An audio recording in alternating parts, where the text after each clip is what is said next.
Yo, what's going on, people? Back again after another, I think it was like a week off or something like that. Recipe is bad, but we're back again. Myself, Lyric, Joe Hall, but hopefully Phil Lindsay may be joining us. He's got his Wi-Fi technician helping sort out some new internet for him. So hopefully he joins us as well. But yeah, mate, it's been a busy past few days. Definitely AEW Dynasty this past weekend. It's finally WrestleMania week after the longest road to WrestleMania I think I've ever experienced in my almost 30 years of life. Um, but yeah, man, Dynasty was a great show.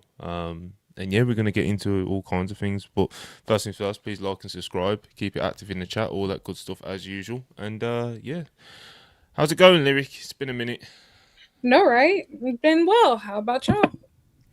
Not too bad, you know. Interesting things are happening in the Very world of interesting things are happening in the yeah. world. Um yeah, we're gonna get into some of them. But Joe, talk to me, It's big a man. What are you saying? it's a big week, dude. Really big week. WrestleMania weekend this year is going to be a little bit different for LNGs. Like Thursday and Friday, we're doing 10-hour streams and shit. So I'm just gearing up in camp, getting ready. Can't wait, getting ready for the Dre, and much going on. I'm excited for it though. The Mania itself, I actually think the shows could surprise me because I think the lineups are like sneaky competitive, but more than the Mania shows themselves, it's the festivities of Mania weekend, Absolutely. especially at a time where, if we're being honest, among friends, it may not be a thing that exists in this fashion very often moving forward. So I'm going to try and enjoy it while it's here, I think. It all fits your what would I even call it? Complaining workhorse gimmick, you know. Yeah. Say Hulbert, bro. If you know, most of you guys probably already know, but he's always working himself so tired. But then he books himself 10-hour streams, charity streams, 12-hour streams, I love the 24-hour business. streams. I love the also, I was business. It is what it complaining. is. Also, I was complaining about being tired, and then he'll just throw a 10-hour stream at himself. He books himself, by the way. Like it's not like Look, anybody's. I shit, mean, I book him for a couple of shows a week, but even then, he picks the times and everything. He's got it What a gravy, man. beast. nothing gets itself done in this business. You got to hustle. It's just you got to fucking get out there, hit the ropes hard, and attack the map, brother. That's all you can do in this business. Absolutely. Attack them, Matt. Yep. I was going to say though, I think like what you said is really important about like the significance of like Mania Week. And I'm gonna be honest, like as somebody who doesn't really watch WWE anymore, I don't think I fully understood like how important the week was until I actually went. And like you have to think for so many people, it doesn't matter what you're into, even if you don't go to like actual WrestleMania, even if you're not into the stuff like that is like one of the only opportunities like if you're into like international wrestling or you're into like indies all to see any of these people like right in front of your face Yeah. in your home country of just like and it's so special, like I think for it really has something for everybody. And like I've been to All In Week, I've been to Wrestle Kingdom Week, I've been to WrestleMania Week, and like I will say like the type of variety. If you see those schedules, like there's something going on literally from the time you wake up to the Yes. time like well after you go to sleep. Like there are shows that start at midnight on the West Coast that is not happening anywhere else. And I say this as a person who like I love Wrestle Kingdom Week and it's so stacked. They have a bedtime. WrestleMania Week does not. Like there's the shit doesn't end. There's parties, like it's All-Star weekend. Like it's literally like the equivalent of like All-Star weekend for wrestling fans. There's something for everybody. Like bro, like to lose that, it's a insurmountable like loss for a I scene. think last night we did a show where Contreras read through all the cards. I think there's genuinely over 80 cards in Vegas. Absolutely. And the thing is, so many things get announced, the day of. Like Yeah. and also too, I think there's a little bit more wiggle room now because it seems like AEW talent is getting to participate this year because we didn't see a lot of them last year. Of it seems like there's a bit of competitiveness, like I think for some of these shows of like to have like a really good showing, to have like a really good performance, and I think that that's really cool, and then like Yeah. as soon as we get that type of spark back, it's like what are the indies going to do next year, because Well, it's just one of those things where, if we're being frank, I think a lot of the shows are not not setting the world on fire at the box office, right? And so as a result of that, we're getting some pretty good lineups because they need some, they need to get some people in the door, right? So some of these matches we're getting. I mean, I was looking over the cards here last night, and especially the Tokyo Joshi Pro and Stardom shows. Similar, I know they've backed off on Mystico and Hechicera, but they've still got a really strong lineup from what I can tell, and there's some good stuff for sure. It'll be an interesting week. I think it's also really interesting for me to observe TJPW and Stardom because it's just like Stardom's really taking this show serious this year. Yeah. They never have. Like, you know, the American Dream show. And I say this to somebody who's went, I had an amazing time.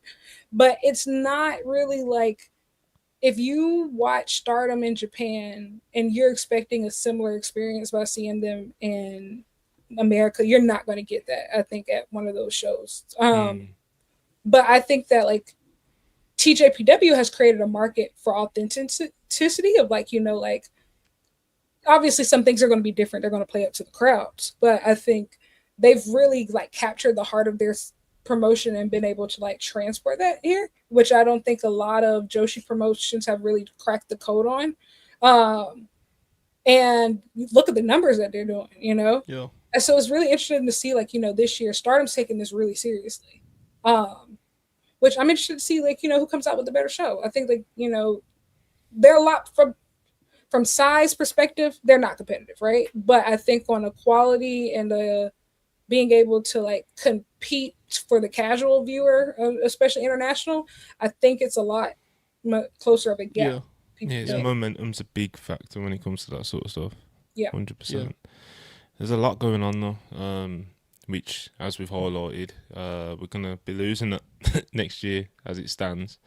But obviously, who knows? Real world things might mean that Mania stays in the US next year. Who knows? That actually does look pretty, I don't know, something worth thinking about, you know? In the sense of, like, that could be a very realistic thing that happens. They'll have to move WrestleMania next year, so we'll obviously see how things play out there, but it is just such a big thing for WrestleMania week to just kind of just not be there 1 year. And what does that not being there for 1 year mean for the long term for some of these companies? Because you just know some of these companies are going to take like stupid gambles, you know. It's pro wrestling, bro. It's indie promoters. Like, someone's going to try something mad and it's not going to pay off, and so like, and the scene already needs kind of like every little boost it can get, like WrestleMania weeks and stuff like that, you know.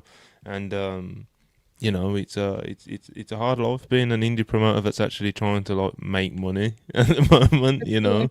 And also make money on top of, you know, paying the talent for what they're actually doing instead of just, you know, kind of important. You know the reputation that wrestling promoters have garnered themselves over the past few decades, you know, from the beginning of time.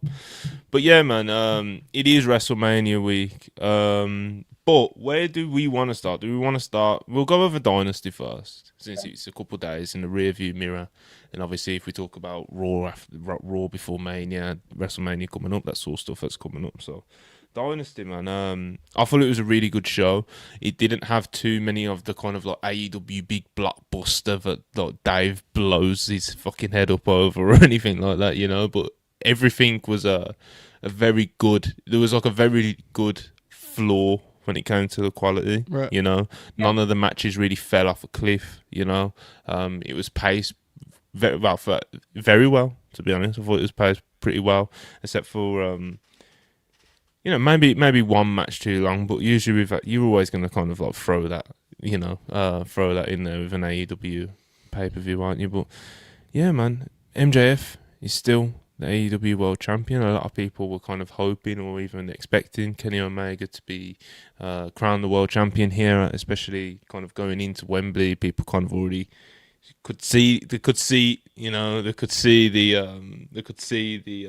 marquee in big bright lights, Ospreay versus Kenny Omega, but it's not to be. MJF, he's on a roll at the moment, man. And I think when somebody of MJF's kind of star power is on the roll that he's on so far in 2026, I'll never kind of blame a promoter for keeping the belt on him in a situation like this. And don't get me wrong, Kenny Omega versus Ospreay in Wembley Stadium isn't something I'd turn my nose up at, but it's just wrestling's always about timing, isn't it? For the most part. And it for me going into it, even though I could recognise and respect like kind of a lot of people who wanted Kenny Omega to come out of Dynasty as the champion, it just felt too soon for me. I don't know. And he just felt too soon for me. MJF is, like I said, he's on a roll at the moment. But the match was great, wasn't it, Joe? It was.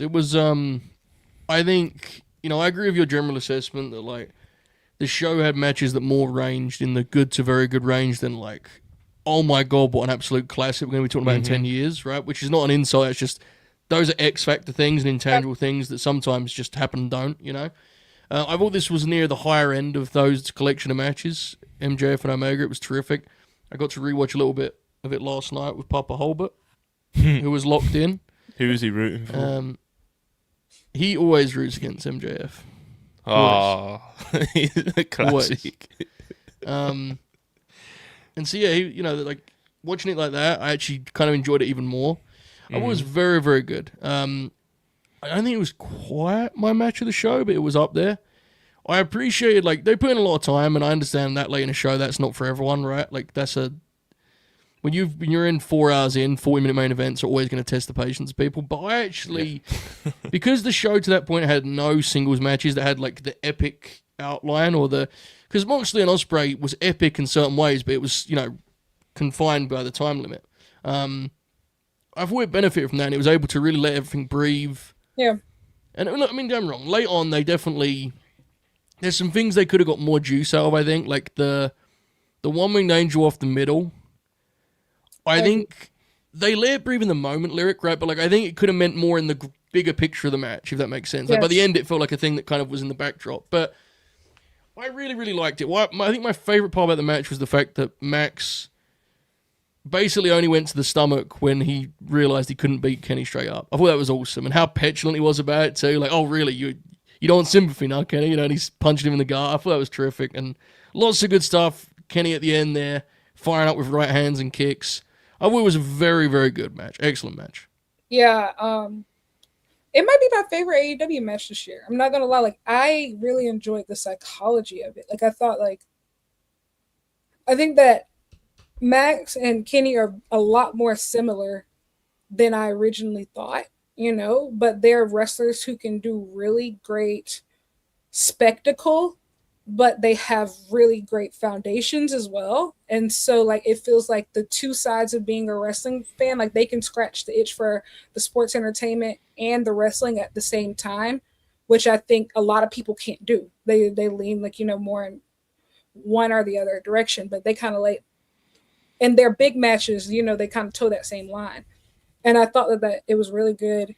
And I felt like Kenny specifically really felt limitless out there. Like, even when Max was attacking, like, the stomach, like, it's not oh my gosh, like, I think he's going to die, but the type feeling, which is refreshing to have as a Kenny Omega fan. But it did feel vicious, right? And I think, like, MJF, like, perfectly, like, leaned into the heel there, but also, like, accepting the challenges, of Kenny along the way, like, that he's not just like the weasel who runs off in the middle of the match anymore, like, like, actually, like, staying in there and wrestling and, like, going to hell with it. But I think it was really good. The finish, I just want to know, this is not an official one-winged angel kick out. Like, it doesn't count. I mean, it doesn't. No, man. No, we're claiming it. We're claiming it. No, so what did he kick out of then, Louis? Okay, so he kicked out of a referee's ignorance. He kicked out. That's what he kicked out of. Okay, he ripped out of a ref bump.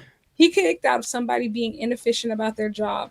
Again, that has nothing to do with me. What I know is this is not an official kick out of the one wing. It does not. It just is. Whatsoever. I just want to set it out. We're taking it. We're taking it. You can You take know, it. You can because take it and shove it where the sun doesn't hey shine. man, we're taking it. We are taking it. Absolutely We not. kicked out of the one winged angel. We It does not. retained. It was Correct. clean. You A kick know, out. Yes, you kicked out before 3, brother. It was. Well, no, it was no, a kick out. it's not. Listen, No, it's the one not. winged angel did put him down for free. You know, but the ref wasn't there. And when the ref was there, The what did he do? He one-winged kicked angel out. took him down for like 27. Are you kidding me? Hey man, we kicking out. He He's counts. definitely going to make that like part of his promo, right? No, Max? he Yeah, definitely. he has to. He It- literally has to because Yeah. people listen to lyric, bro. She can't accept it. like, You know, yo, it's like he's going to. And here's the thing: I would think less of him as an effective heel if he didn't. However, it's not going to make me feel any better about it. Like I will be cussing and fussing in that strong part of kick out, bro. You know, No, he could have kicked out of another one. You know, it's It's not a kick out. what Bro. we're kicking out of next, Don't Joe. worry. Listen, No, let me all of tell you them, bro. something. The road to Roman spear.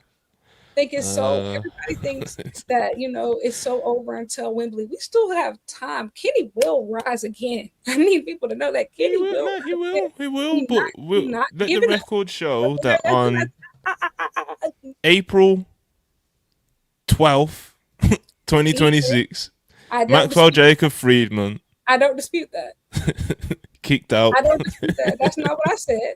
Oh well, listen. The kick out. That's AI. Okay, it didn't happen. It was It's not a real kick out. We only acknowledge the only kick out ever, which is Kota Ibushi, and so that's it. The crown is safe. Amen. We're not. Records I'm were not meant to be arguing- broken, you know. I'm not arguing this with you.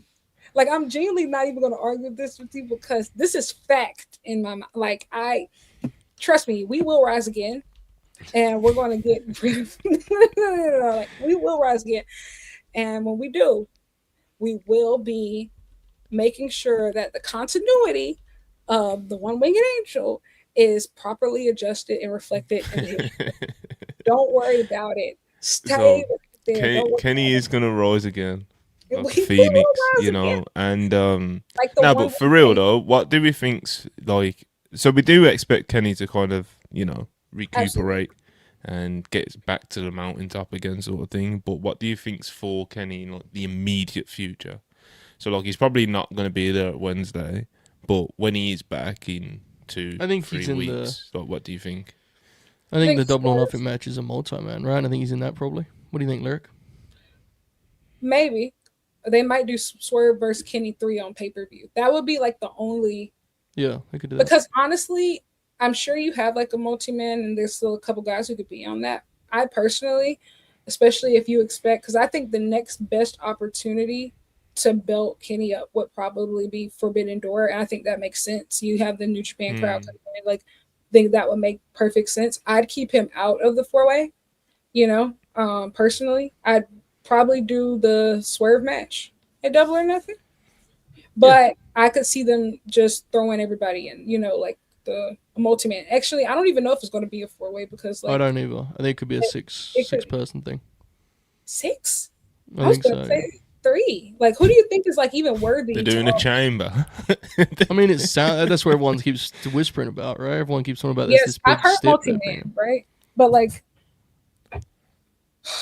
maybe it's something new. You know what would be interesting? It would be interesting. Like, I mean, you can't do the exact thing, but like, I think it'd be cool if like AEW had their own version of the chamber. Like, what if it's something like that, or like, I think like they're probably going to get really creative in that regard. I'm trying to figure out like if you have who would even go in it. You have Andrade, I think is Andrade, Swerve, Max, Darby, Kenny, maybe one of Brodito. And you're at 6. You I can get there Brodito, quick with that roster, Mox, right? You Probably can get Bro- there. Takeshita, Okada. But it Well, seems Takeshita like that's going to be Okada the is set for they basically announced Takeshita versus Yeah, Okada. that's That's on like- Wednesday. Is that Wednesday? No, thing. that's Double or nothing. nothing. Okay. Yeah, so they basically already announced that. So Yeah. like Takeshita or Okada won't be in it. And to be honest, I don't think they're ready to be in the world title right now. I think like they need to like really they need to settle this between them once and for all, and like get the elevation off of it that was supposedly supposed to come with it. But like I think they need to be built a bit better before they can get in there with like these other guys who've been focusing on the world title this entire time. But it could be done. I think it could be done like quickly as well. Just Swerve's just been interesting, which makes me kind of think that I kind of do lean a little bit with Lyric. We're thinking like that will kind of be he'll have a big role to play in this next pay-per-view cycle because it was weird, bro. Like he lost to Kenny, didn't get his EVP status, and then just disappeared, bro. So a lot of people did the automatic kind of like wrestling fan thinking of like he's gonna cost Kenny the title, he's gonna show up again and cost Kenny the title. He didn't, and he just simply was not part of this pay-per-view cycle really, which is kind of crazy because he came back and big heel Dynasty and is his show. Like that's the last two dynasties. Like he's always played a really big part in some way, form, or fashion. So like I don't know, maybe I think there's a lot of different things I think you could do with Swerve, but I also think that like he was just freshly into that heel turn again of just like, okay, if he's off TV, it needs to be for something like really important. Like it has to. Mm-hmm. That's what I've been thinking. Like, surely there's got to be some sort of reason behind it instead of just kind of, let's just put him in our back pocket to the next pay-per-view cycle because, like you said, it's still kind of like fresh, like Swerve as this big heel character again. So, yeah, I could see him having a big role in this pay-per-view cycle as long as obviously there isn't anything kind of like big and concerning going on that's keeping him off TV. And you knew there was the rumor going around like that he was reforming the Mongol embassy, and I think like there's a few people on the roster right now. It's just like, okay, like this makes sense. Especially, I'll be honest, like now that Mark Quinn is out, which is really unfortunate. But like I think Isaiah Cassidy, like you could put him with Swerve tomorrow, and I think that would be a really great fit. Like Kevin Knight, at the end of this jet speed breakdown, which it seems like to be like they're hinting of just. There's a lot. I mean, they would fall out eventually, of course, but he wouldn't stay there. It's definitely building up. Even the finish the other day where Kevin won the belt. I think they're going to turn Kevin, and I don't think they should. To be honest, I just think he's as a babyface. I think Kevin Knight has a lot of climbing to do before even worrying about that. Like he's really picking up steam. He's getting hot. I just wouldn't turn him. I actually think, and people kind of scoff at this, but he did it a lot in the Indies and was good at it. I actually think Speedball is like I agree. Can easily be a heel. Like his demeanor, right, Larry? He can do that like easily.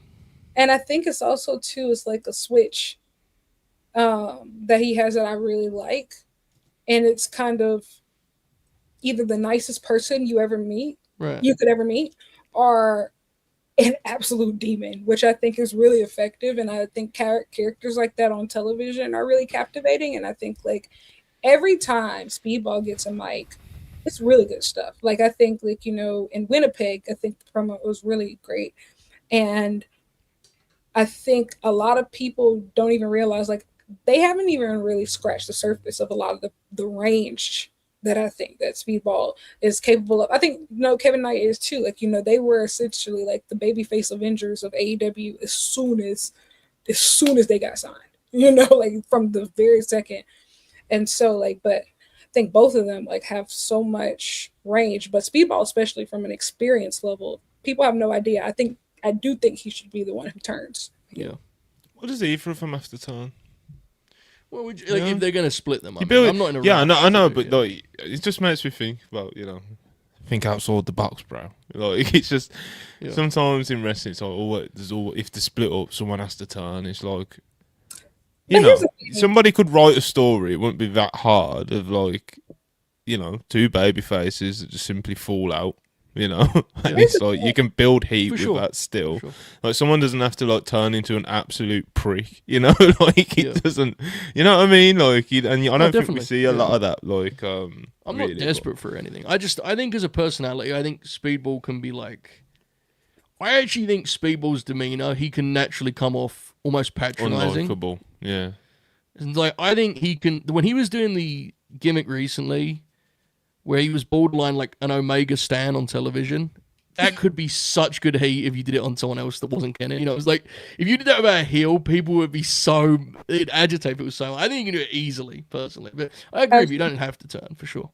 I do think though with Jet Speed, I think they're a special pairing where I think if you split them up now while they're still hot, they got some success together. Like, you know, they've won trios titles together, like they've been on great runs, but they've never like won the tag belts together. I think if you split them up while things are on a high note, right? And I do think like, you know, maybe that's what happened with the Acclaimed. I think AEW waits too long sometimes to like, you know, wait until the entire act, nobody's into anybody, and then okay, let's do a heel turn, somebody, let's split them up, let's see what happens then. But I think like if you split them up while they're hot, I think you make a lot more money down the line, like a eventual reunion. You know, think about how I think it helped. They helped Hangman and Kenny to keep them separate for such a long time. You know, and then like, you know, when Kenny finally comes back, it means something even, you know, more. Just there's a lot of different, you know, pairings where I think it makes sense, where I don't think it would be a bad idea right now. What else have we got on Dynasty? Yeah, let's talk about the opener, man. Bucks versus Okada versus Takeshita. Incredible match. The Bucks have been in great form, especially on pay-per-view this year. And yeah, man, Nick Jackson is a freak, bro. Nick Jackson is an absolute freak. How old are they now, the Bucks? Like 40... Matt is 41, I believe. Yeah. And I think that Nick is 38, 39. Wow. Like, well, yes. That's a lot of, they got a lot of mileage, though. Do you know what I mean? They got a lot of mileage, and the way that Nick can still just get around the ring the way that he does is like incredible. You know, and obviously Okada and Takeshita already like they're like premier athletes, aren't they? Both of them. You know, to see the Bucks in this kind of form, obviously, it's what you want to see. Do you know what I mean? In AEW, you know, the one of the centerpieces that helped build the company, and they built the company by having matches like they did in the opener on Dynasty. You know, very much one of the matches that stood out for me in terms of like, I know I said there wasn't that too many like blockbuster matches for an AEW pay-per-view, although the overall quality of the show was very good. I'd say this and Andrade, Darby. Yeah, this Andrade and Darby, and the main event were probably the strongest match on the show. Oh, yeah, But honestly, this is actually an example of AEW standards being like pretty nutty in ridiculous. The sense that there's a lot of really good shit on this show. Like, the Casino Gauntlet I feel like was so much fun, and I think Pac and Ciampa had some excellent chemistry in there. Ciampa and Rush had some excellent chemistry in there. Kevin Knight wins the TNT title. The people go home happy. Like, you couldn't ask for much more than that. You know, I thought it was really well paced, and I will say, I feel like ever since this Casino Gauntlet has been introduced, I do think that there was a point where Tony just started spamming them, and then they were not well produced, and like, you know, they get a little sloppy, but like, this was great. Really great. I also love that, like, wherever you're at on the fucking Bucks FTR culture war, those two matches were so different, right? Like, absolutely. So you got, like, if I think the Bucks match, they had the stronger match this pay-per-view, but like, if that isn't your thing, the sequence heavy stuff, the match for the tag titles was so different to that. You got two different versions of, you know, main event level major league tag team wrestling. So that's pretty cool, I thought.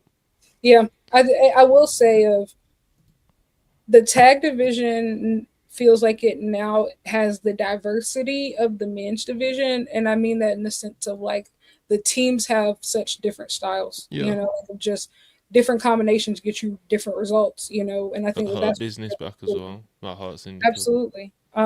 Yeah. And I think the Rascals have been great since they've been here. Just a lot of like really good, I think, variety of options.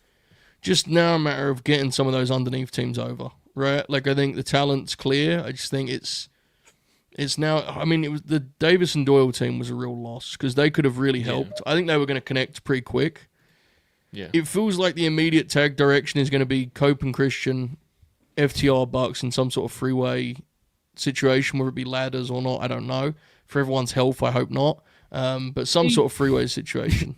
Yeah. Oh, I don't know, man. I think they're going, I think they're going might. full like And they're then going like full TLC and it like with them So- three. So They are. If that's the next match, like say that's New York, I could then see Wembley being Bucks versus CNC, like just straight up 2-on-2. I could see. Yeah.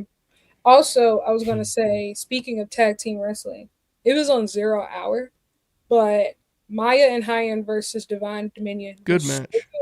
Yeah. Really good. Honestly, I'll be honest, I think it's one of the best bell-to-bell tag matches AEW has put on since this women's tag division has been created. Like, and I know that sounds crazy for a 0 Hour match, but as far as like it being cohesive and like you can tell like Maya and Hyan have really become a formidable team, like, you know, rather than like individuals, which I think is really great. And like Megan and Lena just I you- I didn't manage to catch it, but it definitely sounds was good. plausible. They gave them a And lot, I'm didn't not they? even trying to be a prick, but Absolutely. let's be honest. When you say it might sound crazy. The bar's not that high, is it? Yeah. You know, It's not. it's not. So this was so good. And I think it's also too just like both of these teams are still kind of like we haven't seen as much of them as we've seen of like some of the others, like especially like Megan and Lena, you know, they just got together.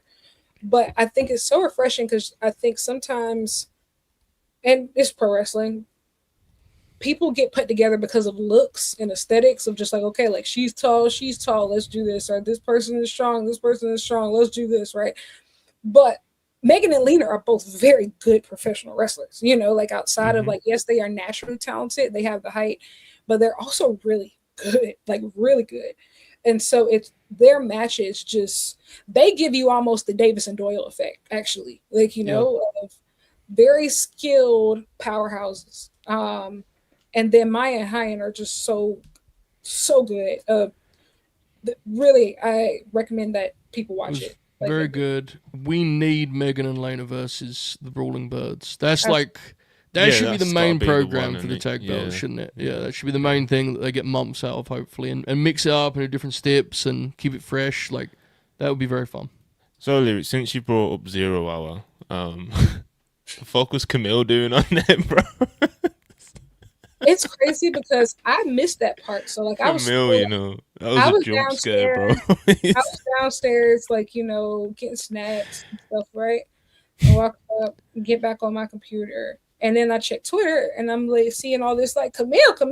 I said, "Oh my god, what is happening?" And here's the thing: this is what I hate on Twitter and on social media and just in life general. You'll always have like a man in your ear talking about some. Well, actually, this has probably happened because you know she's on American Gladiators is coming up, and like it's up. Have you considered that I know that and I don't care? Have you ever thought about that? Have you ever thought about that? Have you ever considered that? I just don't care. I don't. This is unacceptable. Camille, And I think it's also too because AEW, in my opinion, has done very little to restore confidence that the division is going to be okay without Tony Storm. Like, I don't think that they've really comforted people that the kids are going to be all right. No, I don't. I don't think that that's happened. I think that there's a very much hold your breath thing. Where's Mercedes, bro? I know I'm sure I asked this last week, and you probably gave me a perfectly clear answer, but I'm not remembering. It's gotta be But soon. It has to be. Yeah, she's coming. Like, but when? but here's the thing, and I want to be honest. Tomorrow? You know? Mercedes is not the 100% fix all either. No, Like, of course not. But Mercedes she helps. she certainly helps, but it's also kind of like I know we quickly get into a conversation of just like when Mercedes versus Julia Hart is getting booked, like, you know, 2 weeks in a row, they're gonna blame her for everything that's been happening before that, and it's just like I don't have time to argue with y'all. Like you see what's happening. I don't know. I just want to see her, you know. We were on a roll. I want to see her. Okay, we were on a roll. We brought Hikaru Shida back. Yeah, hell yeah, man. Queen Aminata back. Woo! One of the best TV matches I think the division's done all year, by the way. And then, yeah, we got Camille. Whoa, brother. Take it easy. You know? Whoa. At Camille, ease. you know. They blended it in with the Queen Amanata, and Oh, It was crazy. It was like an emergency 0 hour angle. And they yeah, booked the match yeah. for It was like, Wednesday. what the fuck? He was Yeah. just- this is urgent. Camille is scare, back. bro. Hello. I said, oh my Yeah. God. What is happening? Like, they really, this is AEW like to trick you sometimes. Like, like they'll drop breadcrumbs in front of you and they'll be like, no, this is so awesome. Like, you love Sheeta, you love Queen Aminata. And then they'll just hit with that Camille, bro. you're like, whoa. Yeah. Yeah. So yeah, 0 Hour was fun. I was. assume, I guess, Oh, Uh, Marina Shafir go on. versus Alex Winter was really strong. yeah, I heard good things about was- that. The Yeah. tag match on Collision was good too. With It was. Tekla and Marina. And Good I enjoyed Jack Perry versus Mark Davis as well. I will say one of the best 0 hours they've done in a long. That's good to hear. It was just an awesome show, wasn't it? Really, it was fucking. I might even watch the next one. It's free. There's no real barrier for it. It's just remember when they were doing it and they were doing like hardly any matches on it as well, and it got a bit weird at one point. Yeah. It got very weird at one point. 0 Hour did. It was I disappointing. haven't quite locked back into any of them since that period of time, however long ago it was. Probably ages now, but It was disappointing because I think like AEW had become a company where I felt put so much effort into their 0 hours to where it felt like an extended pay-per-view card, and I think they lost that for a while. Like, you had to think, what was it? It wasn't Forbidden Door one year. It was Full Gear one year. They used to have like Eddie Kingston versus Jun Akiyama on 0 Hour. Like, Yeah. what the That was Eddie's thing for a bit. Remember, he'd have those like. yeah. he wrestled like Tribute Jun- matches on 0 Hour. And then he'd cut a promo in the ring and be like, "Buy the Yeah, pay per view." Beast. It was real. He did the opposite Yeah. this time, He just he just randomly put out just like, probably the tweet didn't even make sense, He was just like, he's mad about something, Hey, did you quote it? Did you see like he said, like he responded to the tweet and he was like, "Hey man, I just like to trick y'all sometimes, keep you on your toes." It's just like, bro, what do you Aye, mean? bro. Just aye, man. But yeah, shout out Eddie. God love him. Hope he's doing well, getting better and all that stuff. Do you know what I mean? He was at his point in his career, he was out for a long time. He's slowly trying to build up the blocks, you know what I mean? And kind of have like I guess comfortable few years before he wraps it up or whatever it is he wants to do, So enough love to Eddie as always. You was mentioned about the FTR CNC match earlier and the contrast it had to the Bucks match in the opener. And that's, you say, like, depending on what side of the Bucks FTR culture war was, you're wrong. That night at Dynasty is kind of like why it's best not to get caught in that. Do you know what I mean? Because if you're in the middle, you can appreciate the different flavours that both of these great all-time tag teams can give you. And I really enjoyed both of the tag matches, you know what I mean? I loved FTR versus CNC. Actually, it was a bit better than I was expecting it to be honest. I will also say, too, I think to be a believable, reputable voice on either side of the Bucks FTR debate is to be able to acknowledge the strengths of the other team. Like, I think even if you have like a preference either way of these two teams do bring something very special and very different to the table. And you have to at least be able to acknowledge that, like even if it isn't for you, like it's still significant. Yeah, they're great teams, man. And Cope and Cage, Cage and Cope, whatever way around they do it. Cage and Cope. Cage and Cope. All right, Joe, steady on. That's the whole bit, bro. Because remember the shirt? Christian gets first billing finally. That's the whole bit. But Christian was fucking amazing in this match. Amazing in this match. Best he's been in legitimately like 2.5 years. Like since he was the best wrestler in the world for about 3 months in 2023. So it was amazing. He was great. Yeah, he was awesome in this, and you could tell. I think the guys knew like the last match they had, the first match they had, it wasn't one thing what any of them wanted, and they kind of fucked the finish too. So like. And they were all happy to redeem it. You could feel the intensity and the blood helped, right? Hard way. Definitely. Copeland split open, mate. That was crazy. That slow mo, you just see Cope's head just fucking jolt open. That was nuts. That's what we do. Listen, I tag team wrestling, man. I knew then, like, when we got past that match safe, I said it's gonna be a good night. Yeah. Sometimes you hold your breath on pay-per-view and be like, oh, where's the drop? But I was like, oh, we're gonna have a good night. If that was good, we were gonna have a good night. Yeah, the Declan versus Jamie was really good, I thought. Yes. The casino gauntlet was good. Would have liked a little bit more, I don't know. What am I looking for? Not star power, but I don't know. Surprises. Yeah, maybe. Just a little more, something X Factor. You know? Yeah, we've got so many guys on the roster now, it's hard to... you gotta get them on, yeah. I'm convinced that, like, AEW is going to, like, keep all of, like, the casino gauntlets pretty predictable, except for the All-In one. Because I think, but I also wonder, just like, okay, if they ever really expound on this, right? Like, this concept eventually, and make it potentially, like, bigger, I would honestly be a lot more conservative with how many they do, like, throughout the rest of the year, because I do think that, like, they use them a lot. But if this is like the Royal Rumble, quote unquote, here, or Money in the Bank, essentially Money in the Bank, I just kind of, I don't know, I don't want to see it for real, I really don't want to see it. Yeah, I don't want to see it. By the way, sidebar, 'cause I thought he was going to be in the gauntlet. Where am I missed it, or has Mark Briscoe like been off for a minute? I think he's injured. Okay, he's injured. Okay, good. Yeah, I think I was thinking like he was one of the guys I thought would come back. 'Cause I feel like I haven't seen him in a while. But I guess the last thing he did was that All-Star 6-man with like the Bucks. Yeah. So that's not that long. Yeah. Okay. Cool. Okay. Oh yeah, Ricochet, Jericho. Jericho's first match back and all that. Do you know what I mean? He's went out there and did 20 minutes with Ricochet, brother. Honestly, bro, they didn't even stink it up though. I thought it was all right.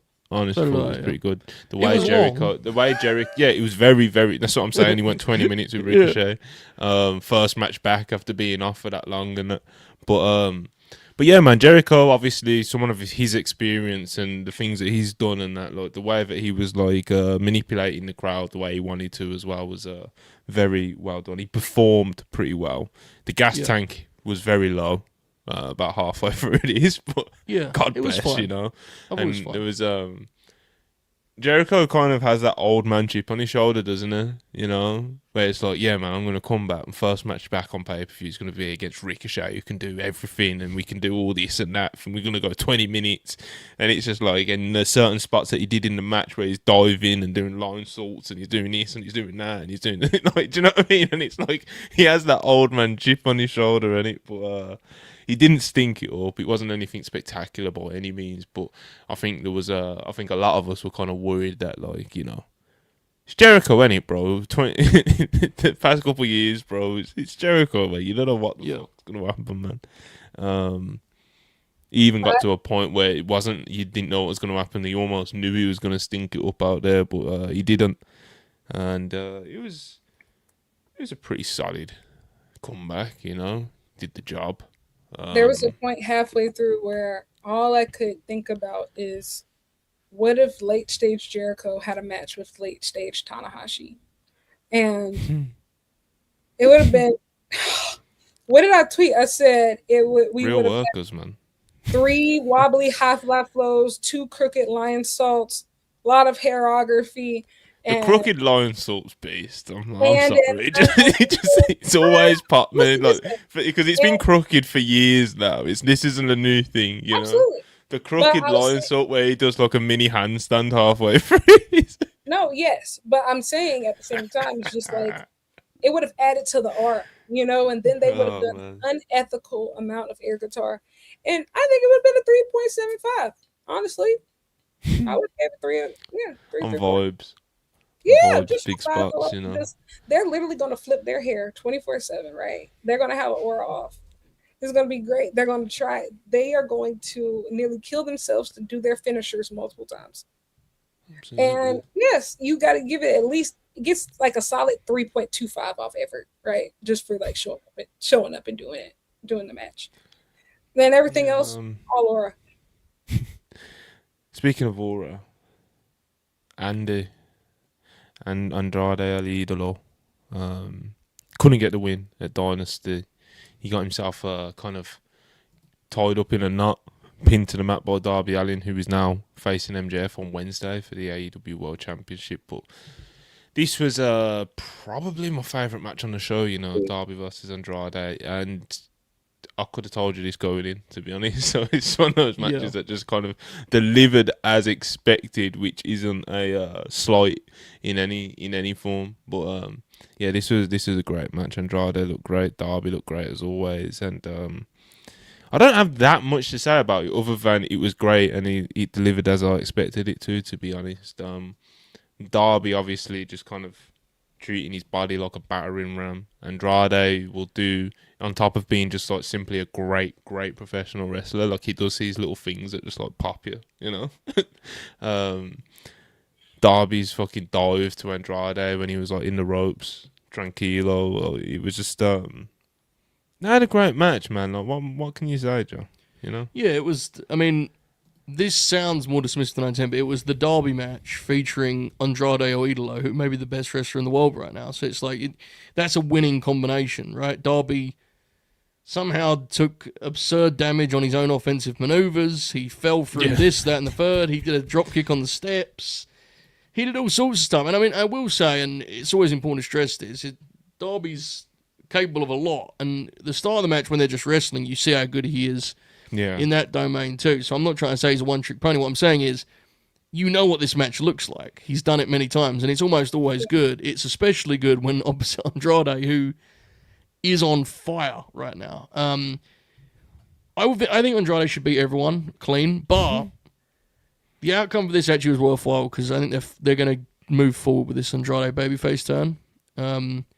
He shook his hand after the match. People want to cheer Andrade, dude. Like he's too cool, but he also is like weirdly charming and endearing because you can tell he's a little bit weird.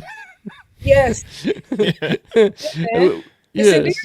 It is, yeah. And I think he also, wrestling fans fuck with the fact that his rep is that he's like a little bit nuts. Yes. That's kind of brings us back to the good old days. I'm kidding, of course, but you get my point. Andrade has like a specific amount of authority amongst wrestling fans and wrestling dramas because like he's like the only one who's like proven time and time again he doesn't give a shit about tribalism. Yes. He will con this company, that company. He does not care. Whoever is paying him, that is what team he's on. And I feel like that is so endearing in a lot of ways. It's just like, I'm just here to do my thing. He's fully on his own team. And I think, it's refreshing in a lot of bits. He doesn't hide anything. He's himself, like through and through. Do you remember when he wrestled like his first match in AEW back at the first run against Pac and he tweeted like, fuck WWE? And then like 6 months later, you could tell he was like, oh man, I will go back really. But you know what though? The cool thing about this run is also too, like, this is the first time, at least to me, that he has come across as like genuinely happy. Like, what he's doing, like, which is really cool because I always thought he was like fascinating at best, right? At the very least, like he's always been fascinating, but like motivated and fascinating, terrific combo. I think even he, who's a little bit of a free spirit, I think even he was aware after this last go around with OV, like, I need to make this work. Like, it's just sit down. You gotta believe, right? Like, I mean, and again, I'm a huge fan. So if he fucked it up, and he still might, I'd still be watching him wherever he goes next. But yeah, I think you can tell he's kind of got a clear head, and he knows, like, I gotta be on, and he's been on since he came in. I mean, he's been great, and in a weird way, and this sounds stupid, but I think it may make some sense. In a strange way, I think the 3-month delay to his AEW run may have helped make it even more clear, like, where he's at in his career, right? In the sense that he almost went straight from their TV to AEW's, and then through complete bullshit tactics, to be clear, they delayed that and put the 90-day thing on it. And you get the sense that like that time actually may have given him a chance to just reset a little bit, refuel, and be like, okay, 2026, that's where I start fresh. And he has been going nuts since the start of the year. Yeah, And you know what? I was gonna say, sorry, real quick. No, go on.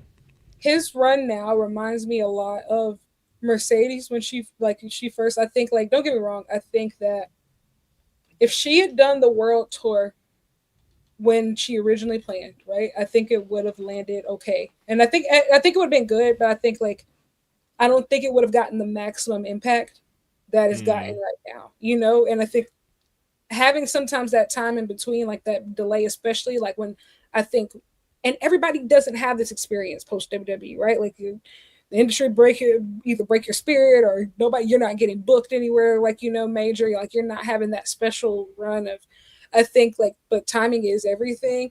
They're very similar like that. I think Andrade and Mercedes I think that the delay definitely helped the maximum impact down the line. Mm-hmm. Yeah.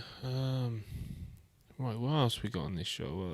Just quickly go over Moxley versus. Actually, we'll talk about the conglomeration defeating the the Dogs for the AEW Trios titles. It threw me through a loop because I was saying to these before we went live. I didn't catch Collision, so like after Moxley versus Ospreay, I'm thinking it's the main event because like sometimes I just don't check the card beforehand because I think I know it, and yeah, so Moxley Ospreay is finished, and I'm thinking, so it must be MJF versus Kenny next. And then this graphic pops up, and I'm like, okay, not a great spot for them to be in on this pay-per-view. Do you know what I mean? I think the crowd is ready for the main event at this point.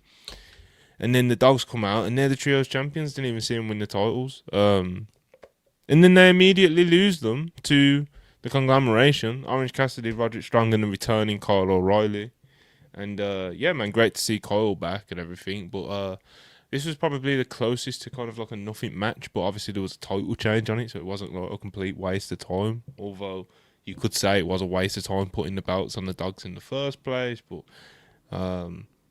transitional champs is I don't know. But some people weren't happy about it. Lyric, The way that I feel about it is like, I'm gonna be honest.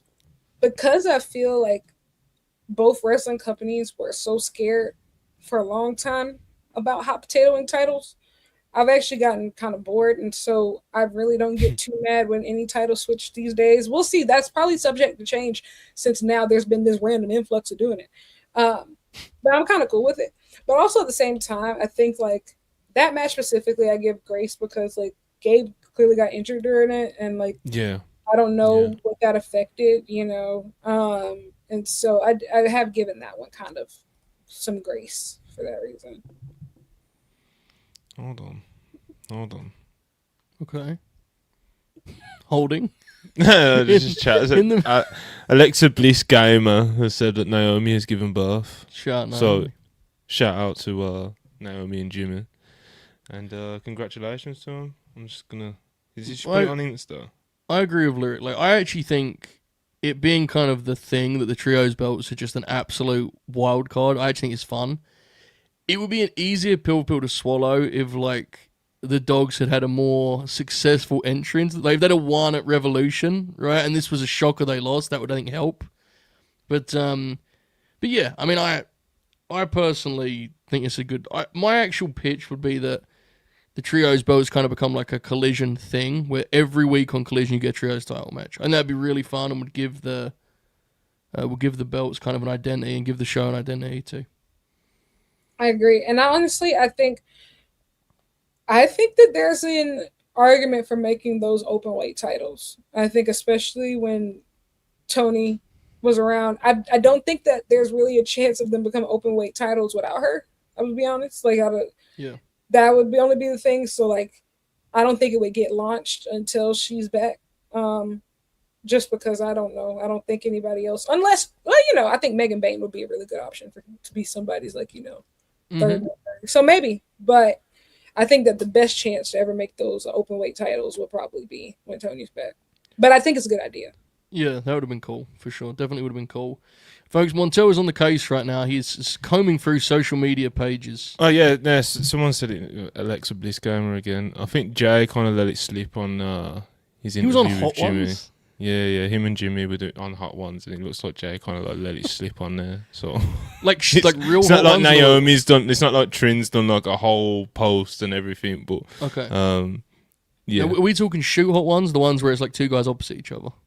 This is very important for my Two guys to do. opposite each other. I don't know. Obviously, I didn't watch the actual unfortunate. clip that's on the timeline because I was hoping for the real hot ones Working, experience. you know There's a what I mean? difference, right? I'm just being real. There's a difference. I mean, there is I'm all for the back and forth stuff, but I mean the real hot one, that's big business. big business, big Yeah. business.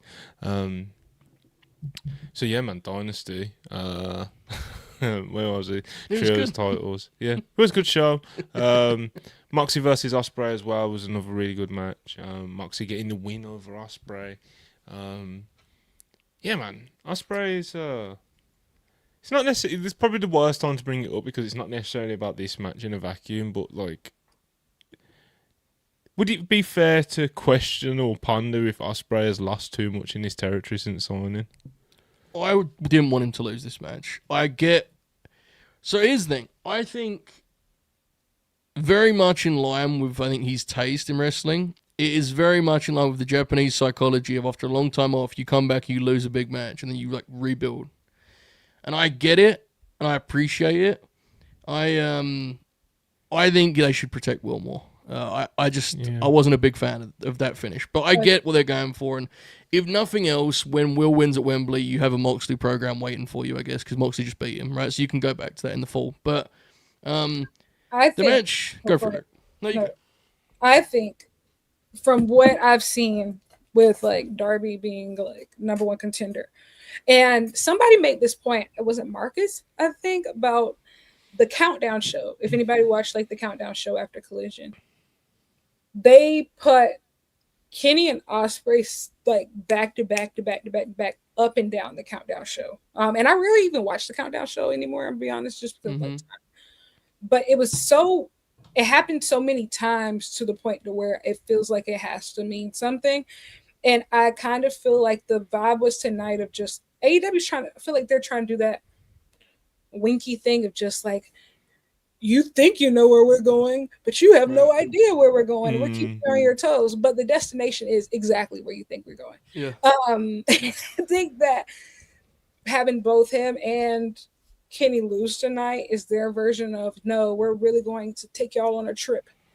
And here's the thing, I can understand that wanting to keep people on their toes and keep it unpredictable, but I think that it sells itself. I don't think that we have to do that. I think that you can also get people just as hype by building these two guys as the absolute superstars that they are and have them look strong and have them look like, like really great from now until August. I think that that's just as possible. And I think they're trying to take us on like this background cinematic route and like, yeah, like, you don't know, maybe it's Darby at Wembley. Maybe no, the fuck it's not. Like, it's not like, there's some matches, if you want to, like, it's a stadium and it's Wembley Stadium at that, we're selling tickets, bro. Like, let's not act like we're not. And I think honestly they could probably do themselves a favor by announcing some of these matches as early as possible. At least one, but 100%. Whatever. Ospreay, like Joe probably knows well, but like the Ospreay putting people over thing is something that I've brought up repeatedly over the past, I guess, like couple of years, like going back to when he put over Swerve for the belt.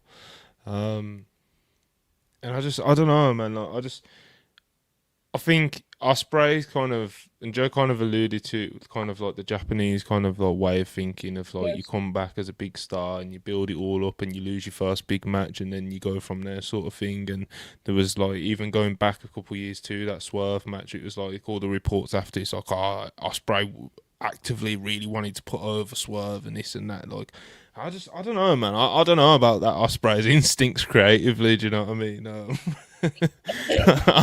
I don't know, man. Like, he's I feel like when booking baby faces, like, yeah, there is some people who really do suit like the climb and like a bit of the underdog. Like, look at Hangman Page's arcs throughout AEW. That's basically what a lot of them have been. And look how much he's connected with the fan base. But I think ever since coming in, with Will Ospreay. I think the optimal way of using him in this company and the way that they do things, and it's so match heavy, and you can squeeze every last drop out of like what Ospreay is great at in AEW.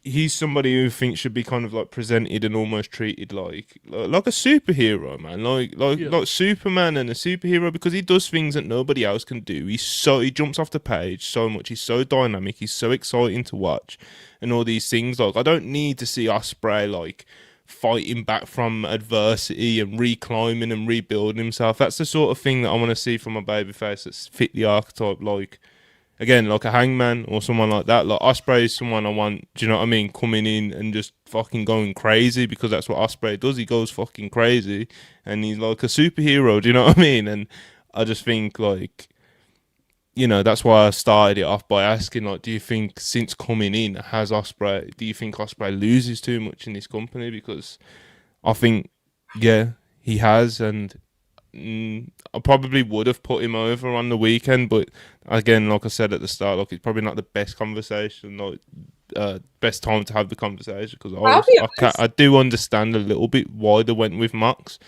So it's not. I'm not bringing it up because I thought the result on Sunday was a disgrace or anything, but I just think when I look at it, like, overall, from when he first signed, it's like they literally could have belted him up in like the first, what was it, like 3 to 6 months, you know, like, and he's still not won the belt. And I know we all expect him to win the belt this summer, but it's just, I don't know. I don't need all the speed bumps. Do you know what I mean? I just don't think he's that type of babyface, you know. So I also think that, like, for me personally, like, I agree and I disagree. Like, I agree, like, in the sense of, no, I disagree with the first few years, right? Like, I think that I do, agree with, like, not putting the belt on him right away. I do agree with, like, I don't think he was the guy for, Wembley in 2024. I think that was Swerve's moment, and I think that I don't think he was the guy the next year. I think that Hangman at Allin made perfect sense. But I also think that so many of those decisions were made since he debuted, even him beating Swerve at Forbidden Door, like, him losing the Hangman in the Owen.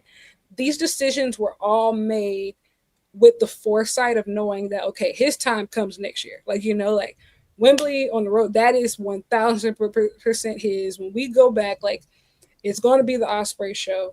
And I think that AEW, I think that they are missing the mark in not making this time the Ospreay show. Like, I think that people were fully expecting when he comes back, we're leaning into it. Like, he's the guy.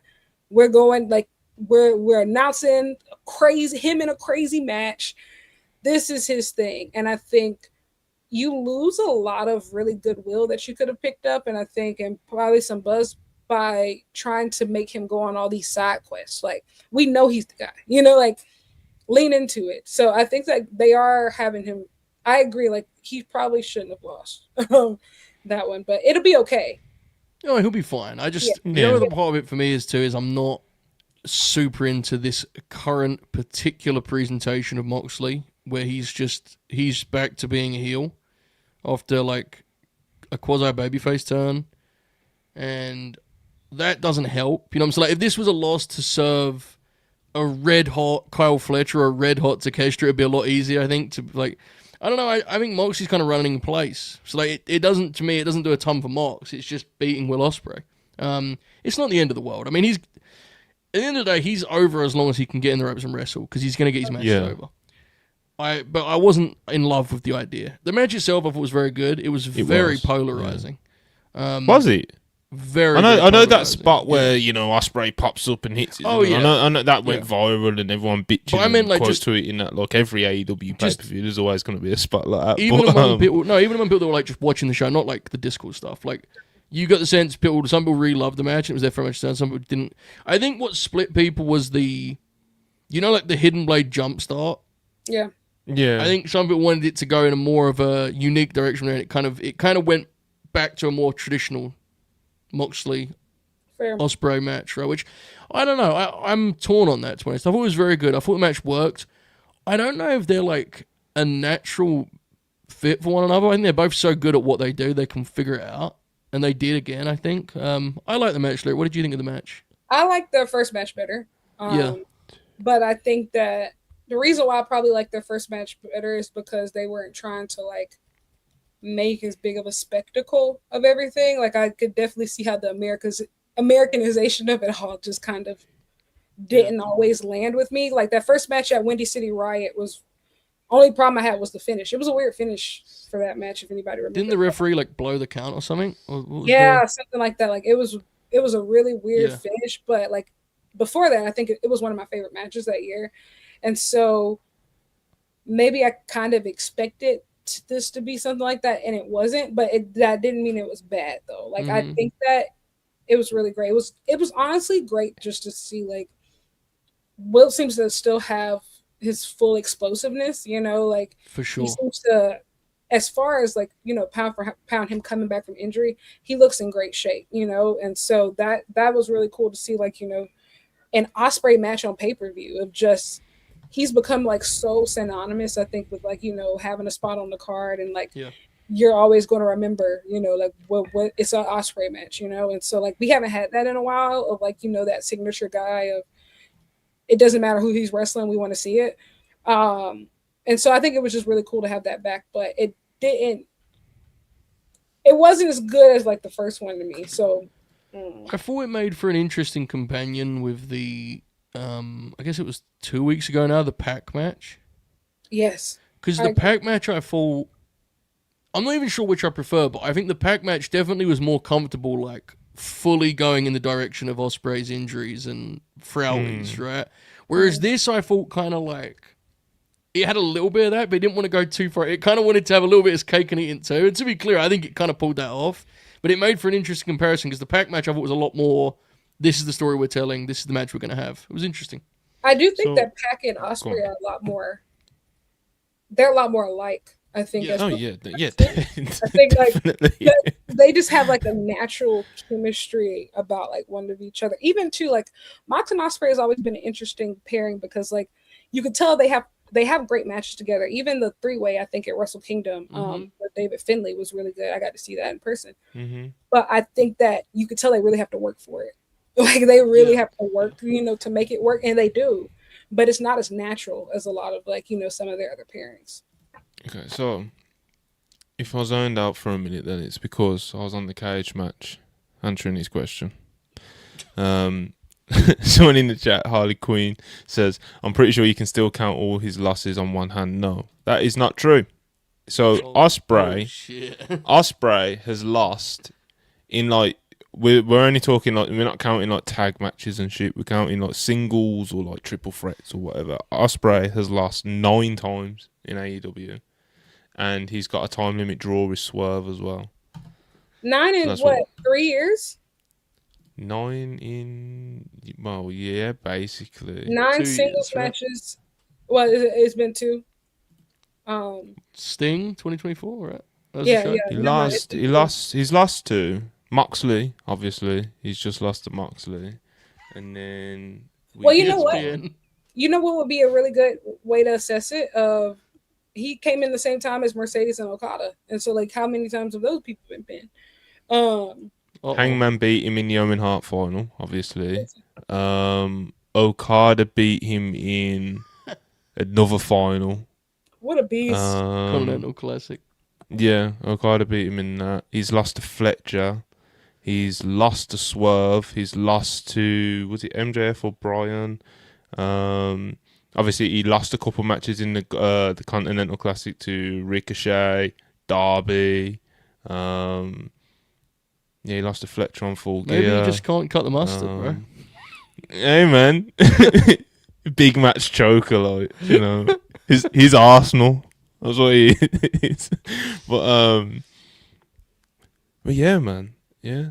It's mad though, because when you look at it though, again, so the momentum he had when he first came in is why, again, like the Swerve match is like, although it worked out in the end, and like the Swerve Bryan match, which it basically culminated to, like worked out great, and it was a phenomenal match, one of the best AEW matches, But So like he comes in and he's just smoking everyone, bro. And he wins the turn. He brings the international title from Roddy, drops it in a triple threat match, and then it's like, all right, bro, let's just fucking. They really could have just belted him off against Swerve, man. The Raw could have. But, what was the triple threat match? I don't remember that. So that was the MJF. Is this the MJF one? MJF defeats, international title MJF versus Will Ospreay. There's definitely a triple threat match in there which he doesn't win. Where is it? I don't remember. Oh, yeah, the Takeshita Ricochet one. Yeah, boom. The one that got the Unbreakable comp, right? That's yeah. Yeah, I don't know. I mean, I get your point definitely. I mean, I'm not as worried about the 2024 stuff. We discussed this recently on our Joe and Monty program, but I definitely it worked get the out, ain't it? So yeah. That's what I would say. It's not. That's not even one of them ones that I'd be steaming over. Like, yeah, you got pretty mad about it a couple weeks ago, but I mean, it's not mad. I have my little rants. You know what I mean? Yeah. It's that's why we got a paywall, though. Do you know what I mean? I can just kind of like. Good point. I can let shit fly without thinking it through. And in comparison, Mercedes has lost 5 singles matches. Wait, not 5. 3 singles matches in AEW. Yeah. And Chris, Willow, I'm trying to. Tony. Okada has lost. What was this? 11? Very few. Brian. I don't even think that's. I get where kind of like you can put them like side by side to each other and be like, well, you know, it's not that bad or not that good or whatever. But it's kind of like I feel like Ospreay, like it's a bit different with Ospreay, bro. Because like Okada's coming in as kind of like he's coming in like as a legend, if that makes sense. Like although he's nowhere near like kind of like washed or past it or anything like that, and he's not like an old timer by any means, but like he's already been like the best wrestler in the world and the best, like, do you know what I mean, and world champion multiple times over, and he's coming over to AEW like because he's basically done everything in New Japan and he's getting the big money which he deserves, and do you know what I mean, it's like a legend act almost. Even Mercedes obviously is someone that you would expect to kind of like come in and like run the division per se, you know, and but like Ospreay was one that, like, you know what I mean, like he still needed to kind of and they're still doing it now, and I'm sure they're going to get there. And they've done, you know what I mean? He's basically very close to it already, but like kind of really, you know, cement him as a top guy, even though he already like won world titles in New Japan and stuff like that. But like to come, you know, even to beyond AEW.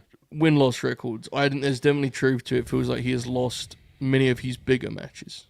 Definitely. Now, the question is... He's lost them all? But... Yeah. Well, not all, but yeah, most. Yeah, what one? Who? What? He lost two. He's lost 2 tournament finals. He beat MJF He's at obviously Wembley Stadium. Okay, he beat Kyle Fletcher in a steel cage. I mean, and I also that's a big match. They went 30 minutes in a cage. He was big in the sense of it was like a blood feud and everything, but I just mean as in like you can't just not count it. No, the Fletcher one is a bit. No, it's not. I do, and I think we have to count that in. If he's only lost 9 times. Some of those losses were due to Kyle Fletcher, and I do think that what you Fletcher was a big story, but it wasn't a world title match or anything, man. The argument that you can make is that Ospreay's losses, at least most of them, were so strategic to where it added another star to the main event scene, and I don't think that Hangman would have been fully believable to, you know, go to Allin without going through Ospreay. I don't think that Kyle Fletcher would have gotten elevated to that top tier as quickly as he did if he didn't have to go through Ospreay. Same thing with Swerve, of just like, yes, you can build this entire show around Ospreay in 3 months, but at the end of the day, he would have still been a guy that the audience has only known for 3 months. It would have been fun at first, but Ospreay is an acquired taste. You know, his little isms and things that he likes to do on TV and like bring his whole friend group into it, and just like, I'm talking about United Empire and all of this happening. Just want to make that clear. Good idea.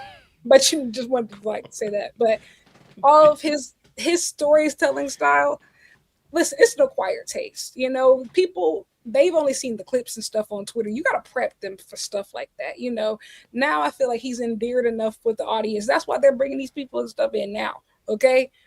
We know how he gets. If you've seen him in New Japan or Red Pro or just about anywhere else, you get it. But listen, man.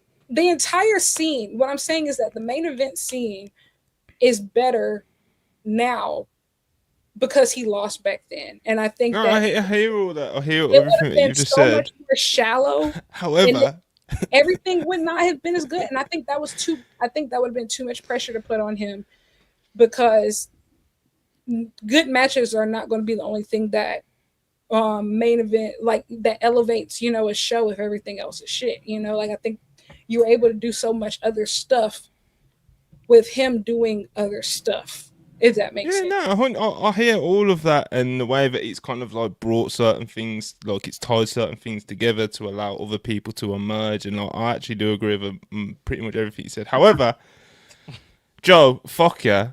That Fletcher, and we're not counting the Fletcher match, bro. You have to count it. Why do? But every other, listen. Every other match that we mentioned just now, yeah, is either a world title match or a tournament final. Correct, but also the Fletcher match, although it was big in the sense of like, it was big for Fletcher and it was a great story and they had great matches and everything. Like, it wasn't a world title match. It wasn't a number one contender match for the world title. It wasn't a tournament final. It was none of those things. It was just a really good match to top off a really good rivalry. Like, it wasn't. I'm talking about like how it's like fully framed in the company. Like, the tournament winners of the Owen Hart tournament and the Continental Classic and world title matches, like, we can't put a Fletcher steel cage match, grudge feud, blood feud, and let me tell you why, on that level, because it's. Let me tell you why. It is important for the same reason that Hangman vs. Swerve's Texas Death Match is significant.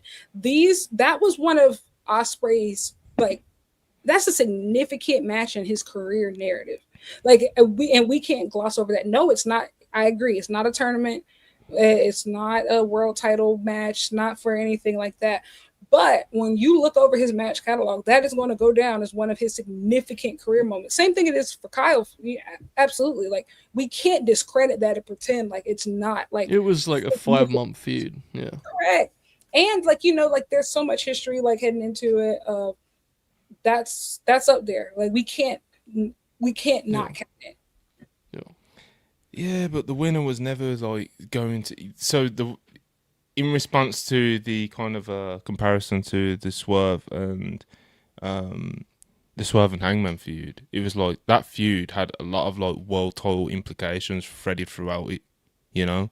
And it was like, whoever survives this is going to go on, even though it weren't directly a number one contenders match. It was like, whoever survives this is going to go on and win the title. Like, we kind of, that it was framed like that. Ospreay and Fletcher has never been framed like that ever. So it's not the same in the sense of like directly what I'm talking about, like the world title stuff and like the world title matches that he's lost and the tournament finals that he's lost. Like, more significant because it didn't have world title implications, and it still managed to be a part of their career narratives of just like, no, we're not going to pretend like this isn't that big, bro. We're just not. Like, we're just not. It's big. It's big, but it's just different. No. Like, it's of course it is. It had no world title implications, and that's that's directly what I'm talking about. That's what we're talking about. We can't count it. That's what we're talking about. You're talking about because we can't count it as what we can't count it in the category that I'm talking about of matches. You can count it as a great match that we remember and blah blah blah. What are we saying? So it had no world title implications, which is basically what the category we're talking about. Every other match that we're talking about had direct world title implications. It was either a world title match or a tournament final for a world title. Like, how can you not? I don't get how. Why are we like being intentionally like obtuse about this? No, I'm not being obtuse. You said that we were talking about his big matches. He loses all of his big matches. You then circled back and said, no, I'm talking about world title implication. No. We never said no criteria like that. That's what actually happened. And then you circle back and say, no, but that's not my... No, that's not what we said. Well, we just said big matches. Obviously, we didn't set a criteria, did we? Do you know what I mean? But I think it's very clear that one of those matches is different than the others. I'm so sure. It is though. Okay. I don't know because To me, that match is not necessarily smaller than the C2 match with Okada. To me, neither was the main event. Neither had world title implications, to use your phrase. So it's like, and one of the losses. No, I can hear that. I can hear that. One of the losses we counted was Kyle beating him. So you can't count the loss and then not the win. You know what I'm saying? See what I'm saying here? So, What? Kyle beating him? Remember when you went through everyone who beat him? You said Kyle beat him, and I'm saying but when we said like when we was talking specifically about like the big matches that he's failed to win, that I didn't mention that one. I've literally only mentioned his world title failures and those two tournament finals. But I also don't think that like I think the argument you're trying to make is like okay, like the other matches like he shouldn't have lost. But I think the thing is like he should have. The matches he lost were matches to lose, in my opinion. Like I think that they were all matches to lose, and I think like the Kyle matches, it should be included in that conversation. Like you can't say that Forbidden Door was a bad loss, and then be like, oh yeah, he shouldn't have lost to Kyle. They're all important. Like I think like they're all equally significant to like his trajectory. I think the argument now is that he shouldn't be losing like that anymore. But I do think like those all they served a purpose. Yeah, I'm not saying any of it. I'm not saying the matches that don't fit that particular. What is it? 5 matches that he's had. He's had like 2 or 3 world title matches, and then the 2 tournament finals that he's lost. Those are just different. For the world title 3 times. Yeah, but he's like. Like has it been? We're not. He's getting all like muddled now because it's like we're now talking about like whether he should or shouldn't have lost. I was just making the point that. Those matches that had direct title implications or tournament final, that wasn't what he's lost them all. Continue. You know? You said big matches. Right? Yeah, we said big matches. No, of course, I know I said big matches, but it's not like I said big matches that have this, and this. Oh. Then when we circle around it and we started naming them, and I was like, well, this match is different to this one. And you guys are like, no, it's not different. It's like, well, it is different because of this. That's not what was being argued for sure. It does. It's just all move on. I don't get what was being argued. Because you said he's lost every big match, and I named 2 matches he won. One was Wembley Stadium against MJF, which had a belt, by the way. It still counts because it's the same. And then the other one was, I said he beat Fletcher in the Cage Match Revolution. You said that's not a big match. And then it became who shot John, what title implications. The point was just, man, it was a big match. That's what I was getting at. That was all. Okay, so I agree. That's clear. Yeah. Yes. Yeah. And that's all I ever want to do. I don't like just be like, let's just move on. Like I like to just be like, okay. I know, but it's, it's clear. It's clear. Whatever. Why are we confused? Are we all understanding each other here? You know. Yeah. Listen, passionate, friendly debate. Exactly. Yeah. Just popcorn in the chat. AO's appeared. Fucking hell. Hey AO. So you know what I mean. This is what we got to do. It's a podcast. You know. Okay. So I said big matches. Yeah, I admit that, right? Yeah, no, I'm just so we know, you know, just so we know. Thanks, bro. Okay. I did say big matches, but when you start, and what I actually meant by that was like the world title implications, etc. Yeah. So when you started naming off other big matches, when you said MJF at Wembley, I was like, okay, yeah, fair. Should have been more specific. Yeah. But when you said the Cole Fletcher match, I don't know, that one just triggered me because I was just like, wait, that weren't at Wembley Stadium, it weren't a tournament final, it weren't for the world title, blah blah blah blah blah. Hence why I guess moved the goalposts and was more specific. It was like everything that had a world title match implication, he's lost, or a tournament final, he's lost. Mm-hmm. Yeah. And that's where it started going back and forth because it was like, oh no, you said this, but you said this, and blah blah blah blah blah blah. But that's ultimately what I meant. Okay, I just meant the world title matches. He's lost all them. He's lost 2 tournament finals. Do you know what I mean? I'm not talking about he hasn't been in big matches. He's never won a big match. That's what I should have said. So, apologies, I guess. Appreciate the clarification. 2 tournament finals is kind of crazy, but you know, I'm not too stressed. He's going to win all of these things eventually, but I mean, hopefully. Also, the Owen just made me think. Last year, the Owen started Dynasty, and obviously, I know like Yeah. the schedule's different this year than it was last year. But I'm interested to see when do they actually start the Owen this year.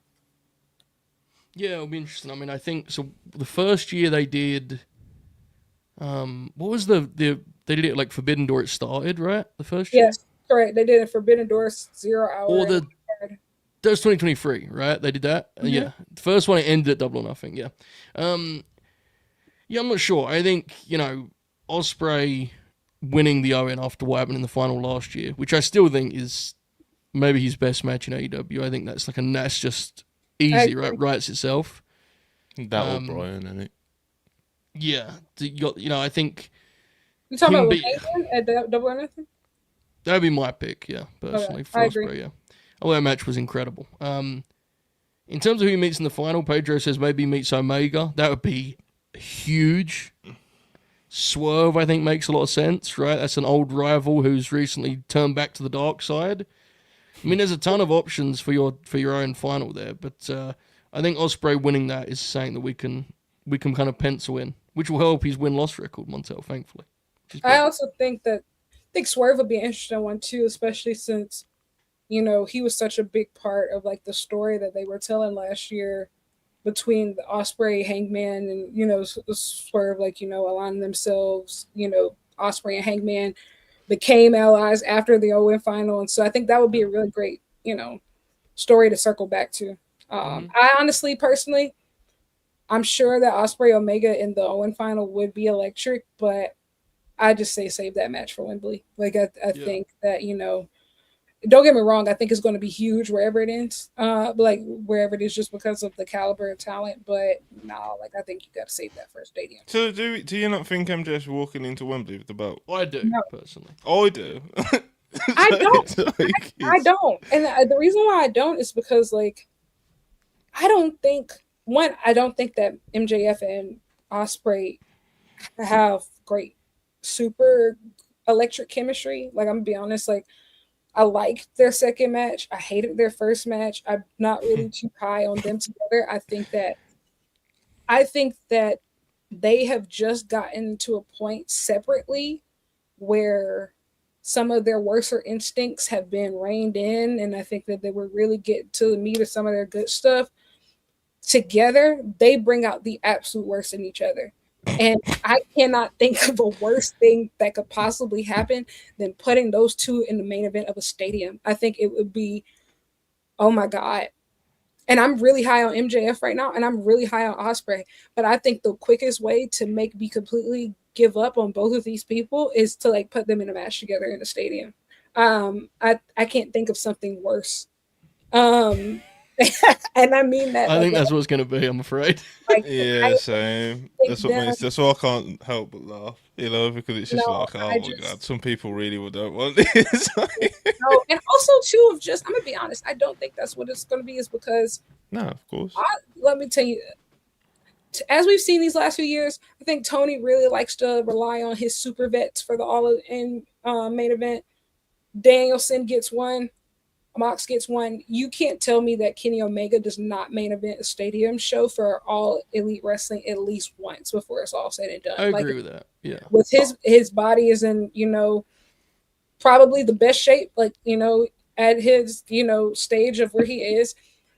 I think it would be a massive, massive, massive mistake and disservice to have a healthy Kenny Omega, which I don't think you've ever really had for All In. Even the first one of the biggest complaints was we did not get a big Kenny singles match in Wembley. Yeah. He's never really had it.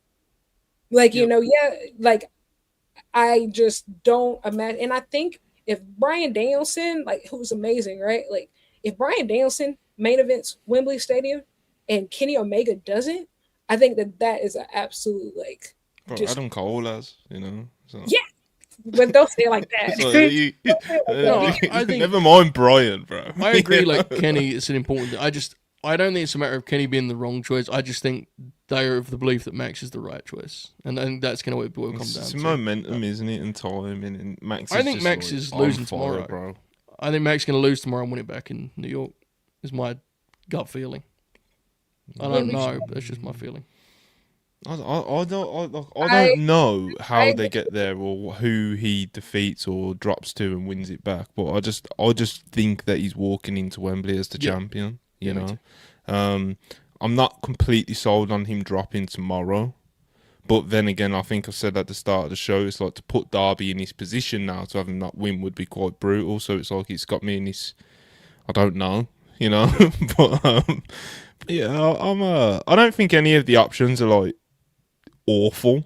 So I'm not kind of like super emotionally invested on the wins and losses, uh, you know, as I could be, I guess, because it's like Darby's great, Kenny's great, MJF is great. Like it's just, um, just hopefully that however they do handle the journey to get in there, they handle it properly and it's well booked and people enjoy it. That's kind of where I'm at with it, really.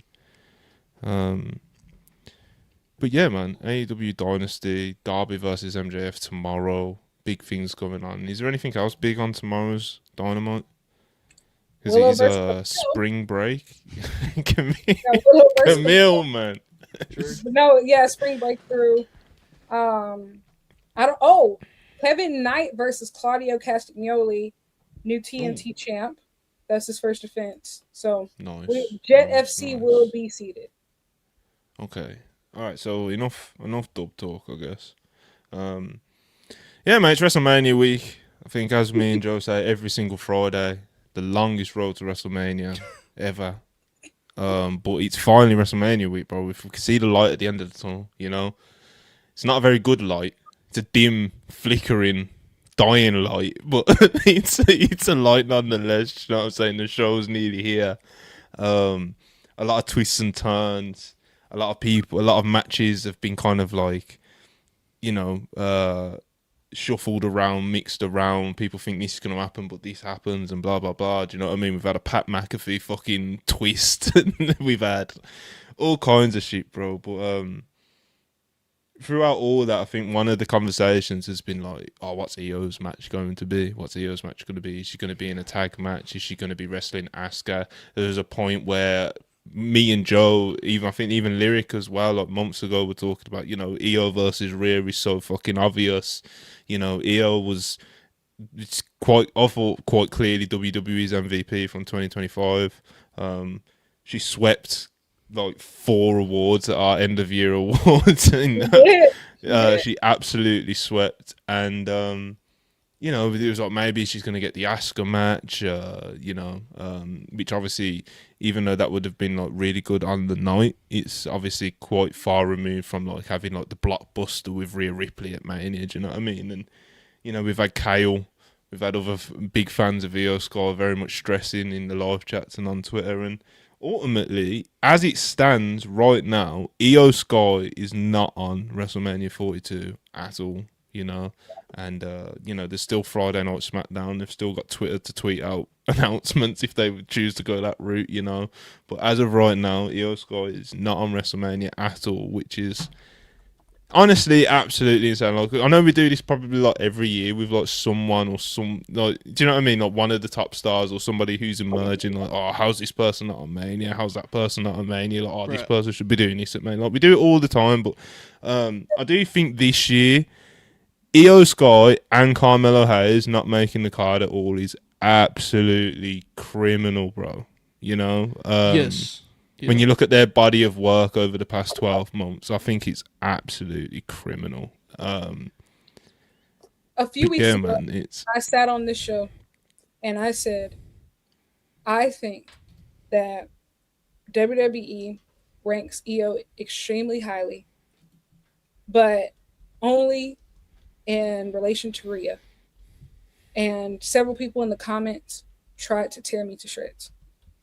And I want you to know. No. Based. I want you to know that I even took things to heart a bit. I said, you know what? Maybe I don't watch WWE enough. I said I might be wrong. My instincts might not be as great as I think they are. And then I got on Twitter around last Friday. And I saw, I think I saw it on To be exact, I saw the picture. I saw Jade Cargill versus Io Sky, and I said, "Oh, this is interesting." Stroke your chin. I watched the clip, and when I saw the genius of the Sky shoulders to the mat, my goodness alive. One, I want to say my first thought was to be disgusted because she does not deserve this. That queen does not deserve this. However, my second thought was vindication. Complete, utter, total vindication. The writing's been on the wall, brother. And I know that everybody around here is EOFC. Listen, I'm a big fan. I think she's absolutely fantastic. But I also know the instincts of World Wrestling Entertainment. Once they said, yeah, let's do Rhea versus Jade Cargill. I knew Oh, Phil's made you don't it. care One about sec. wrestling. Boom. Yo, Phil. Hey, Wrestling? What's happening, brother?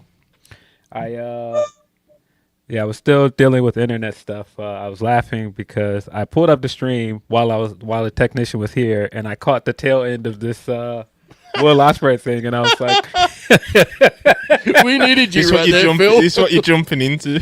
I was sitting there, God, I wish Phil was here. He could really calm this down I right wish now. Phil was here. I was desperate for Phil to show up. I was sitting here. I was initially in the debate, and then I was out, and I was thinking, God, I wish Phil was here. We could calm it down. And we a little dragged bit. you back in. Yeah. I thought it was fantastic. Podcast. It Hashtag was, podcast. it was entertaining. You know. Yeah, it was definitely entertaining. Yeah, Right, I seen it. No, Joe was like, man, I'm ready to grab this tag rope, man. Yeah. Come in. Someone tag Come in, in. please. But yeah, Lyric, finish getting your shit off. You deserve to. Oh yes, but it's just y'all call me a crazy person, and I just want you to understand that you're wrong, but I didn't want you to have to learn it this way. I'm gonna be honest. I would have rather been wrong. No. Like I truly believe this. I would have much rather been wrong. I wanted to be wrong about this so bad, but unfortunately, it doesn't work like that. And I think seeing EO go from such a high last year to not even making the card next year is just such a disrespect. It's so disrespectful to the talent that she is and the value that she brings to that pissant company. The undisputed best in-ring performer by a country mile. My goodness alive. She did not deserve this. And it's unfortunate. But again, I was right. And I do need all y'all to acknowledge that. And so I will be monitoring the condiment section for the apologies. I do need that. Hey man, shout out Lyric, bro. Yeah. Yeah, the EO thing is quite baffling to me. I think what's worse about it, though, is her not making a card is just how poorly she's been booked this year in general. Like, she loses a lot.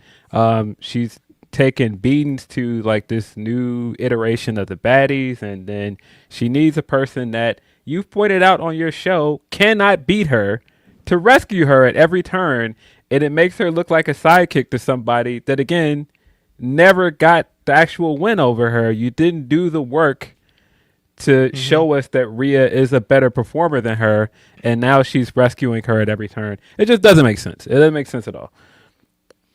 Yeah, that aspect of it's always been very weird, isn't it? Because like some months ago when we was talking about possibly doing like the Rio and Neo thing and using that as kind of like the centerpiece of the story that you do with them two, you know, and it's like, as Phil said, like Rhea's never beat EO. They've never really got over that hurdle with her and them two as characters together.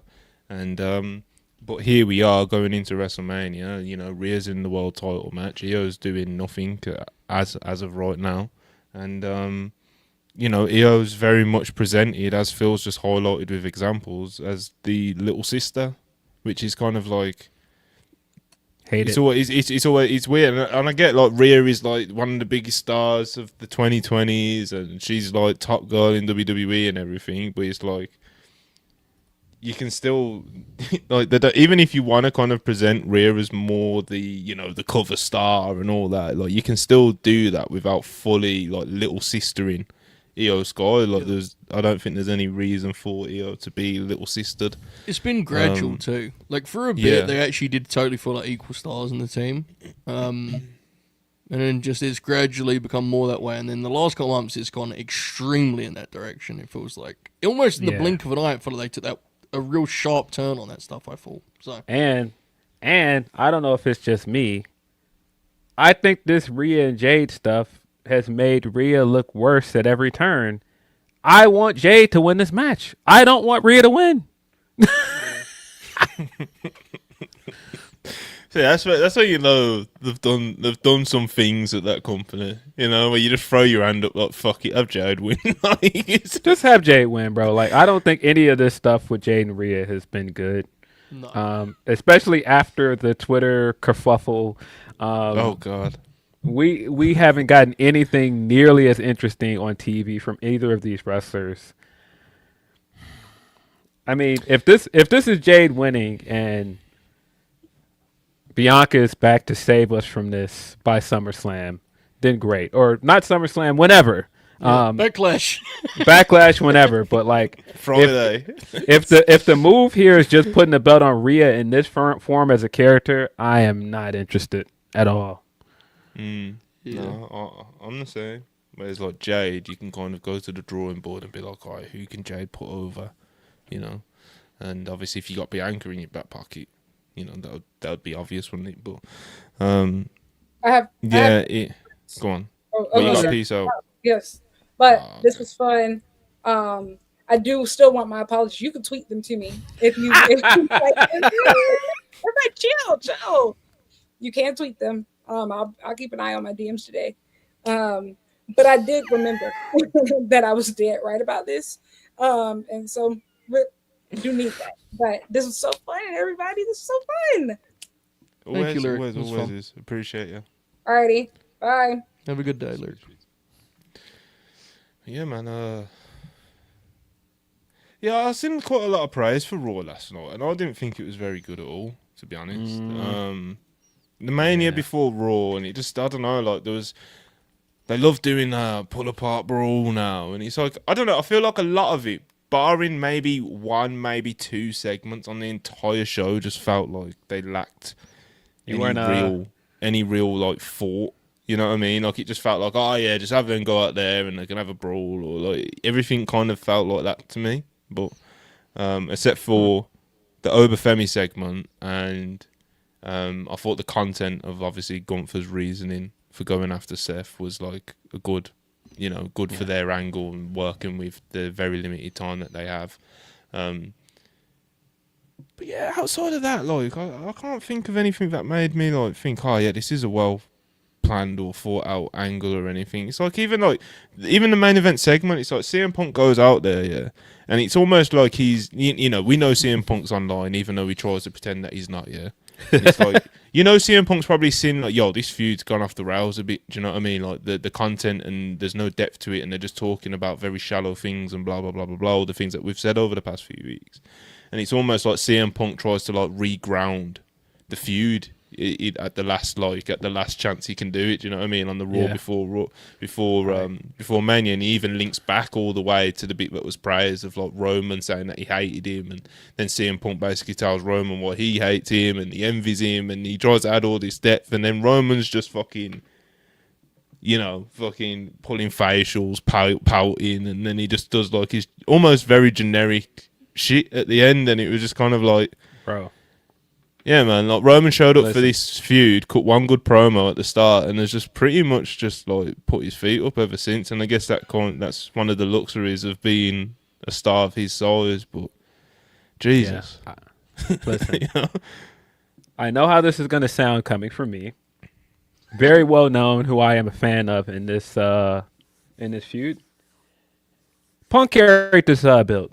Like let's just call it what it is. Punk carried this build. Roman, I feel like, got exposed multiple times in these promo segments, and I had to listen to a lot of his FC tell me how, oh, he's better as a promo. He can hang with Punk now. No, Punk is still miles better than this guy on the mic. It is very apparent. Like, I don't know how we're even still having that debate at this point, especially after last week when Punk completely cooked this guy on the microphone, and then he came back with a campaign ad. Like, no. No,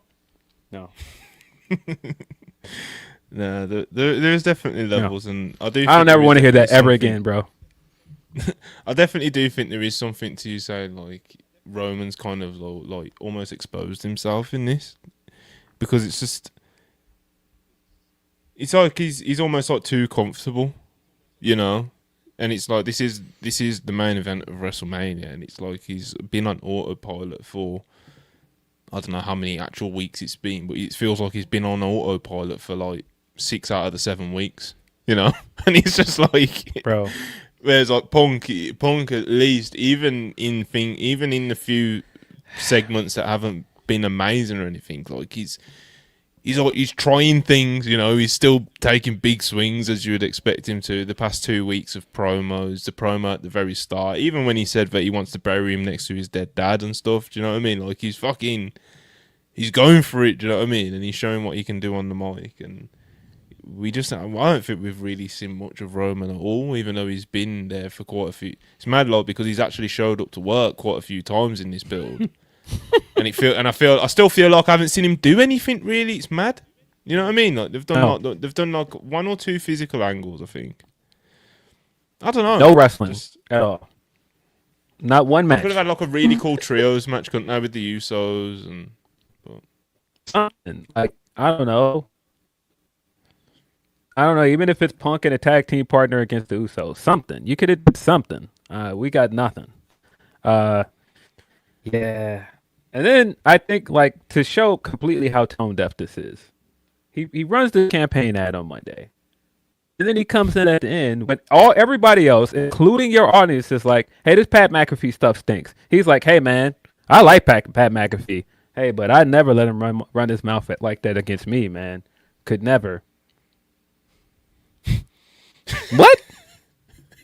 Like, who the hell was that for? Like, and then you ran like his talking points against Punk that weren't good as a part of your rebuttal? No, nobody wanted to hear that. Nobody wanted more Pat McAfee, bro. Like, that was one of the saving graces of Raw, that he wasn't on there. And then you add him to your little PowerPoint presentation as to why Punk is a hypocrite? No, nobody wanted to see that, bro. Oh man, it's yeah. I agree. I agree massively. Joe, as someone who kind of watches WWE like on the fringe watcher, watch the clips, watch certain angles of your favourites and stuff like that. From what you've seen of this, like, what do you even make of this feud? The best segment of the whole thing to me was when the Usos got involved and they did the promo with Punk. Was the best segment of the whole thing. Roman not involved whatsoever. And I like Roman.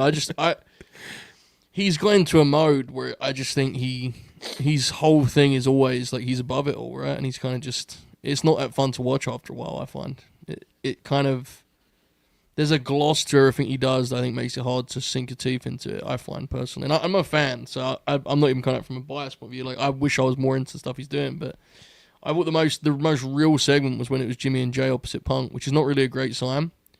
I still have I'm still pretty optimistic about the match, to be honest.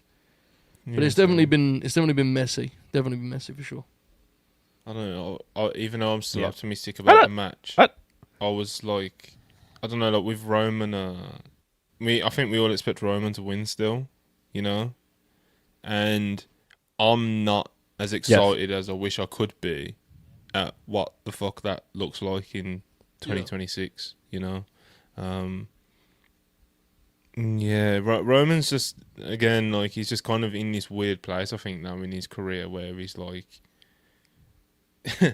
he got so comfortable at the top of the mountaintop for so long, you know, and now that, like, I think he thinks he's just going to be able to come in and just kind of like be the man like that again, and he'll be able to get like the loud reactions and he'll get treated like the man and that because he's Roman Reigns, you know what I mean? But in sense of like, I think he's overestimating what he can do with the business over the next, whether it's this reign, however long, because it does feel like he's I don't want to say recommitting, but do you know what I mean? Like he looks like he's diving back in like head first again after taking kind of, I don't want to say a year off, but you know, you know, yeah, I think he might be overestimating like the sort of impact he can have without putting in the same level of effort as what he did at the start of his, you know, like tribal chief run, because it's not like that just happened. Do you know what I mean? Like he was very good. The creative with Paul, like it worked very well, and they really built this tribal chief character, head of the table character. They really built it up, and obviously they don't have the same creative space to be able to even do that now, because Roman Reigns, as I think even like Bryan Danielson said it on like an interview like a couple years ago now, like Roman Reigns is probably top of the list of wrestlers that adjusted to getting the most out of the pandemic era, and you know, having the no crowds and stuff, and he really went down kind of almost like the TV drama route, you know, of like having like a lot of talking segments and really establishing characters, establishing himself, establishing how the characters interact with each other, building arcs for all of like the family and stuff like that, introducing new characters like when Solo got brought in, and like remember how like cool Solo was at the start when he didn't really talk that much, you know what I mean? Yeah, like they don't have that creative space now to be able to like bed in all that creative depth or whatever you want to call it, or context and shit, you know? And I think Roman might just think he can just kind of like, I don't know, maybe link back up with the Usos and just kind of like autopilot it, and it's gonna fucking change the business again and set records again. And it's like, nah, bro, I don't think that's how it's gonna go. Like, yeah. I think that there's a big disconnect as well when you are going for a belt that was created because you weren't there, and now you're gonna win that belt and not be there. Like, I don't have any excitement for that. Like, I think, like, especially because Punk has been so present as champion, he's been a fighting champion throughout this build. He's been cutting the bulk of the promos and doing the bulk of like the TV time to build up this match. And now you're talking about taking the belt off of that person and putting it on somebody who's not going to be there. Yeah, I don't have any interest in that. It just kind of shows a disconnect with their audience. But then this is also why the McAfee thing is funny as well. Really, when you think about it, the person who should have been the most kind of offended with McAfee saying, like, we got to cater to Attitude Era fans again, we got to go back to what worked 30 years ago. The person that should be the most upset about that is Roman Reigns, because this company got hot again over the past 3 years off his back. What do you mean we got to go back 30 years? No, we were smoking shit with me on top. Mm-hmm. What do you mean? Yeah. Not everything Pat saying's garbage, isn't it? The Mercury thing is bad enough that it makes everything worse, which is always impressive and should be, you know, documented historically. I mean, it's that bad. It makes everything. On Friday, legitimately, the McAfee segment, the crowd did not make any sound after that segment. They were actually a fine crowd before that segment. After that segment, no matter what they put out there, whether it was Danhausen or Io Sky, the crowd was done. They'd seen enough. And it's that bad, right? I mean, because, and I know it sounds silly, but what I mean is, like, they didn't like the comedy, but they also didn't like the wrestling. Like, they didn't like anything. They just were done. They were fucking exhausted. It was terrible. Absolutely terrible. Yeah, yeah, it is. It's comically bad, and it like that how that's. Is this really what we're doing? Like, really, you know? Like, it's a mess in that regard. But yeah, Roman and Punk, it's been a weird feud. I don't think Roman's came off particularly great, and you know, he's probably going to win the title. And I do have my concerns, as I just outlined, about what Roman Reigns World Heavyweight Champion 2026 looks like. So we'll see. Hopefully, like, Roman's definitely more. He's more than good enough, bro, to like put any of my concerns to bed. Do you know what I mean? Like, he's a great performer, but like I said again, he's kind of, I think mentally where he's at is obviously it's very different to the one that had a chip on his shoulder. Like, I really need to get this heel character over. If this heel character doesn't get over for me, it might be done. Like, because Roman was in that position, bro. Do Do you know what I'm saying? Like if that heel character just flopped, it's like, where does Roman Reigns actually, like, what does the rest of his career actually look like? Because he would have been a failed babyface and a failed heel, and I'm sure like Vince and co still would have like pushed him because he was, as always referenced again by everyone who faces him, that, like, he's the golden boy, isn't he? But it's like, how would it have actually turned out for him? So he don't have that chip on his shoulder in 2026. He don't have those same motivations. Do you know what I mean? So I don't know. I think it could get weird, bro. Yeah. I think it could get very weird. I don't It's know, already man. weird, bro. I don't know, man. I mean, I think you can get like a Rollins Roman match out of this, of course, because Rollins established that belt as this answer to Roman Reigns as champion, and he should be the most offended if Roman wins that belt. But then what? Then what after that? And I don't think it bodes well as well that you had 2 weeks to build this Gunther Rollins feud, and in one night Gunther just came out and was like, "Hey, I'm better than you. That's why I want to face you." And it got right back to, no, this is just straightforward graps. And I was like, hey, this is easy. This is pretty easy. I don't know why the rest of this is overcomplicated. Yeah, the Seth and Gunther thing, it worked well. Like I said, I think they did the content of what Gunther said and everything about what you just referenced there about him, like, just proving once and for all that he's better than him, basically. Very simple, very graps, And it worked very well in contrast to all this convoluted bullshit that we've got going on. As we've kept saying, the longest road to WrestleMania ever. And it's like, Seth and Gunther, they've done... Now, granted, obviously it would have been better if they had actual time to like build more context and an actual like storyline between the two, even if this was the root of it. Obviously, there's things they could have done with it, but... I don't know, it worked, and it was on the biggest time to make something like that work at the Raw before Mania, do you know what I mean? And now it seems to have helped people's excitement for a match that people weren't dismissive of. They knew it was going to be a good match, but they weren't really excited about anything around the match, whereas I think now people have got something to kind of like get the teeth into for the next, 5-6 days, or I can't remember if it's Saturday or Sunday, but yeah. Yeah, man. Seth and Gunther did some good stuff last night, even though it was quite brief. Yeah, I mean, there was good stuff on the show, along with some other stuff that I was very kind of confused by.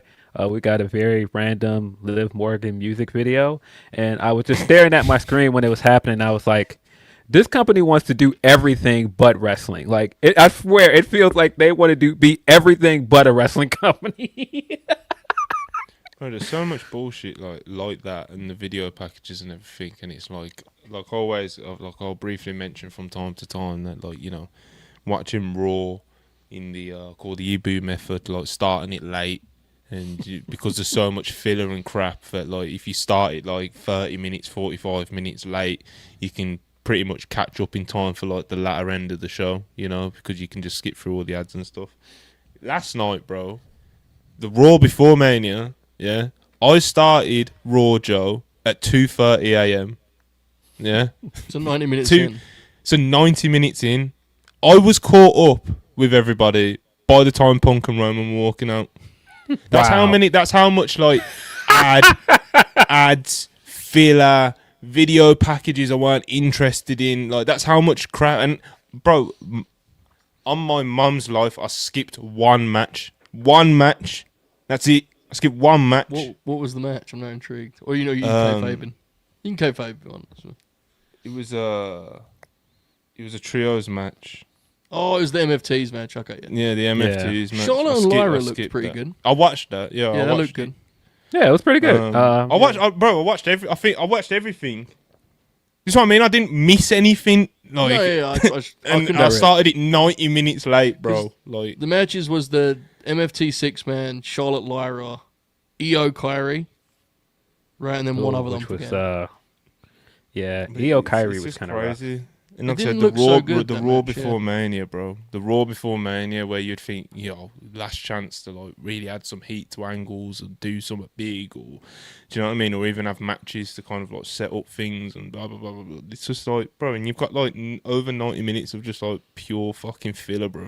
Like it's crazy. But that's Raw. That's Raw on Netflix now. Yeah, do you know what I mean? it's been that way, it's innit? Yeah. crazy. It's crazy. It is, It's just the normal thing now, and it's kind of nuts to me. It also is why like SmackDown's so bad that everyone always goes, they should move this person to Raw, and it's like, dude, Raw is 4 matches every week. Like, Raw, SmackDown's bad. I'm not saying it's better than Raw. What I'm saying is if you're a mid-carder, going to Raw is not necessarily going to save you. Like, there's only so many slots. They're very, very selective who actually does stuff on the show, because most of it is, as you said, ads and filler and Skyline. It's very Netflix, isn't it? Like it's all the stars and it's all the big advertisements for the next Netflix things. Like, bro, they put the camera on some guy that nobody's ever heard of. Do you know what I mean? Like, and that, bro, at one point I actually had to ask myself, like, what the fuck are we doing? As I was about to like press skip and fast forward through it, but like, who was it? Corey Graves doing like a full on like advertisement for like they put the camera on this guy in the crowd. And talking about his Netflix series that's coming out that he's playing the lead in, and he weren't like some big A-star A-list actor either, bro. It was just like was it Yaya? Probably out of what series is it? What series has he got coming out, bro? Man on Fire. Yeah, he's got the Netflix series. He's got the Man on Netflix Fire. Man on He's Fire also series. Yeah. He's also in Wonder Man. If you haven't watched Wonder Man, exceptional. It's on my list. It's on my list. Yeah, Wonder Man. very good show. But again, big celebrity. Obviously, he's on Netflix. He's playing leads and stuff like that. But he's not like an A-star. It's not like they've put Timothée Chalamet on. But every wrestling fan or anyone around the world will just be like, "Whoa!" Yeah. Or, He's no Pat McAfee. But again, no slight to him. But it's like they put the camera on him, yeah, and it's like Corey Graves does like a full-on like ad about the plot of Man on Fire, and I'm like, bro, what the fuck has this show become? And it weren't great before, but it's just like so much filler and bullshit, and it's just all one big fucking Netflix ad. And to Joe's point about the mid-card, is like, unless you're one of them big superstars that Netflix like loves off or anything, like that's what Raw on Netflix is. It's basically those stars, your Rhea Ripley's, your fucking, unfortunately Brock Lesnar's. The example and, like, I always your use names, and you we'll be doing like the Friday show, and someone will say, and I get why, I'm not even saying it's wrong, but someone will say like, Julia needs to go to Raw. And it's like, I think the opponents on Raw will be better, but like, how often would Julia wrestle? You know what I'm saying? Like, it's not like it would immediately like, oh, she's now fucking rolling. Like, she could easily go to Raw and just stand backstage in the background for fucking 2 months. Like, it's rough. She would have to. The thing is as well, like, even for like somebody like a Julia, even if you look at some of the examples that have kind of broken out of, I don't know, I guess that. I don't know, what would you even call it? Handicap for the mid-carders on Raw. Like a Lyra, for example. It's like Lyra had like Becky fully like right. Lyra was like fully like some top stars this project. Do you know what I mean? If it wasn't for like Becky pushing and really wanting to do things with Lyra, who knows? Same with Bayley, So like if these people weren't at the forefront of like helping make Lyra, even though she is always a talent's never been in question. It's just like, who knows how like she could have just got lost in the, it's so weird in the dude. pile like, because she's not a Netflix name. SmackDown is where talent they wrestle almost every week in cold matches, and on Raw no one fucking wrestles, and it's just an amazing thing they've got themselves in. It like doesn't serve either roster. It's kind of impressive, really, in that way. And to the EO point, like I legitimately, and very few things surprise me. I am actually stunned they're not doing this match at WrestleMania. Like very few things surprise me. This felt like something they would just throw on because at the very least it would be like, and I hate to say this, but this is how they would see it. They would see it at the very least as fan service, right? Like people will be happy. We'll do this match for 10 minutes of Mania. The fact they're not even doing that has legitimately stunned me. It seems like they're now going to like lean into the online chatter and do this thing where Rhea like makes EO worse by being around, which is classic them where they do something bad and go, We can use this thing that someone's tweeted about while they'll look at their monitors. But it's stunning to me. Like genuinely, there are very few things that surprise me because I generally presume stupid things are going to happen. I thought Io and Asuka was a lock. Even just a week ago, I told you I was pretty confident. Like, Io did the tweet, bro. It's like no one would be blamed for thinking that, and that isn't even one of them where you've it's just swerve. Asuka did a promo on the show. Yeah, that's what I mean. Yeah. Like, tagging Allegiant Stadium and everything, but I haven't actually checked on this. But Dave did say that post has been like fully deleted now. Wow. Yeah. Yeah, I mean, they were clearly trying to continue to raise interest for that match, and they had done a lot of lion's share of making interest for that match in the first place and building that story last year as well. But it just tells you where this company is and just like stuff that's specifically for wrestling fans or specifically for WWE's core audience. They're not as interested in playing into that stuff. It's more of like the entertainment business stuff. It's more of the celebrity stuff. It's more of stuff that, their fans could care less about. Because I mean, the obvious sign of that is this Pat McAfee stuff. Because I mean, you had a match that your audience wanted from the second Cody came back. They were like, Randy Orton, you got it. You got to the match, and they were like, you know what this needs? Pat McAfee. Bruh, why? It's crazy. Who asked for that? Man just wanted fucking Randy Orton to punk Cody in the head, win the belt, and then go from there and have heel Randy 09 vibes, whatever you want to call it. You know what I mean? And they've done this. No, this is what they've done instead. I don't work there, and I don't know what's going on.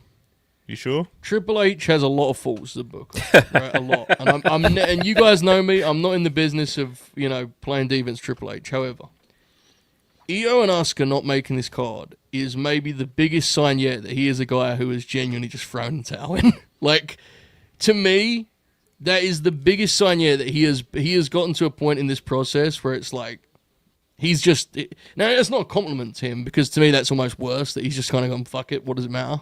They'll do whatever they can do whatever they want to do. But I was talking about someone about this yesterday. Like, there are people that he's obviously not that high on, doesn't really care about, and it's like they're not heels to die on. I would have thought he'd have made this a hill to die on, to be completely honest. I'm stunned he hasn't. And I think it gives you an idea of where they're at creatively, that the team that actually runs these shows, allegedly, they're not doing anything really, are they? There was talk in October that Io and Asuka was a match penciled in for WrestleMania. And it ended up being a match that they just kind of went, I guess we're not getting it on. Like, dude, that's fucking crazy. That's crazy, especially because just how great of a year Io had in 2025. Like, yeah, to go year over year and not give her a match on this card is just criminal. And like, crazy, bro. Dude, Sorry, you carry on. My bad. Yeah, I'm with you. No. You're fine. It's just, it's just criminal to not put her on here in any way. And I think also to not pay off the Asuka storyline in an interesting way and to just kind of leave that dangling and then go, well, Rhea's got a title match though. Like, yeah, and to very your odd point, choice. We agree completely on Io, but I also think the Asuka part of it is like lost in how much people are rightly mad about Io. Asuka, when she first came back and started doing this gimmick, doing this angle with Io, was getting fucking hot, man. Like, this was Asuka is the like abuser of Kyrie was a thing that was really connecting, and she was doing great with it.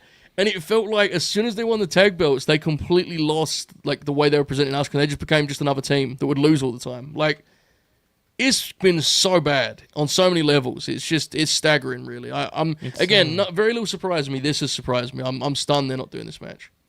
Yeah. They've never really.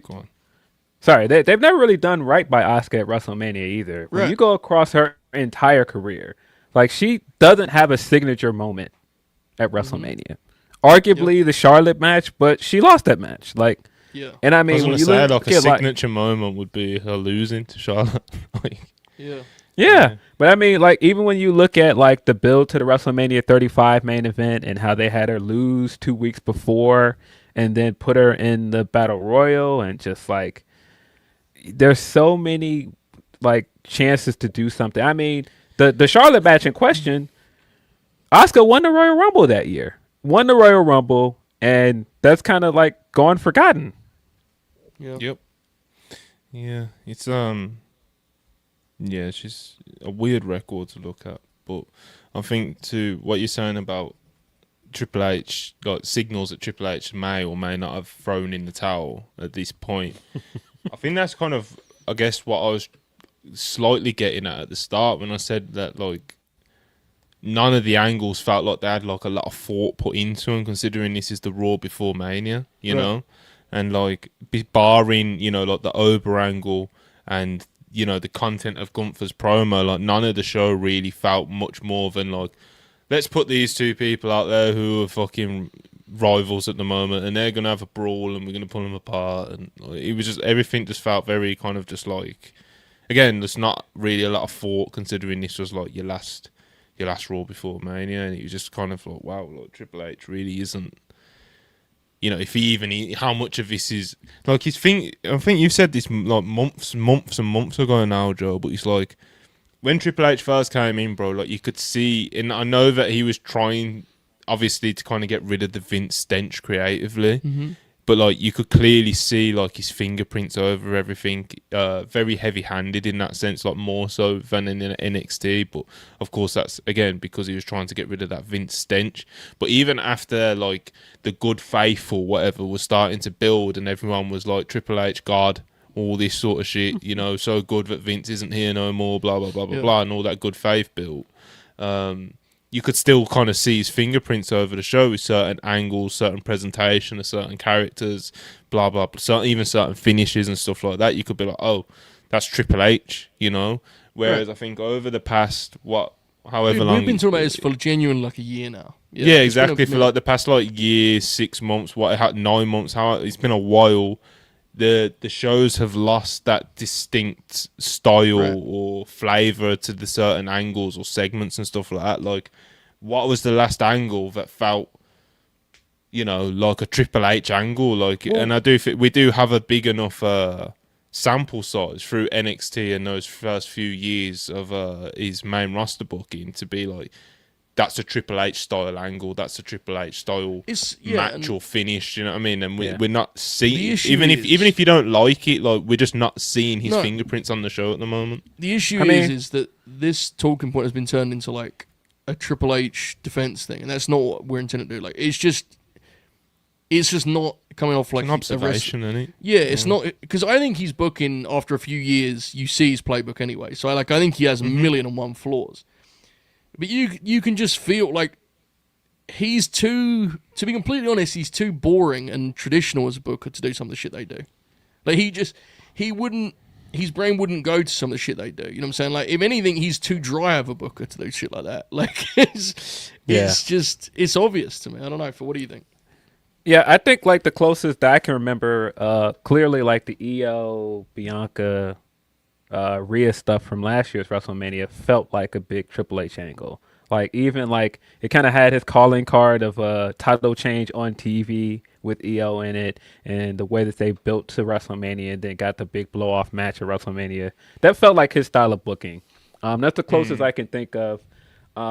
Obviously, I think he's got some fingerprints on the Oba stuff. I mean, not for nothing, Oba Brock, for my money, has been the best build of this entire few weeks leading to WrestleMania.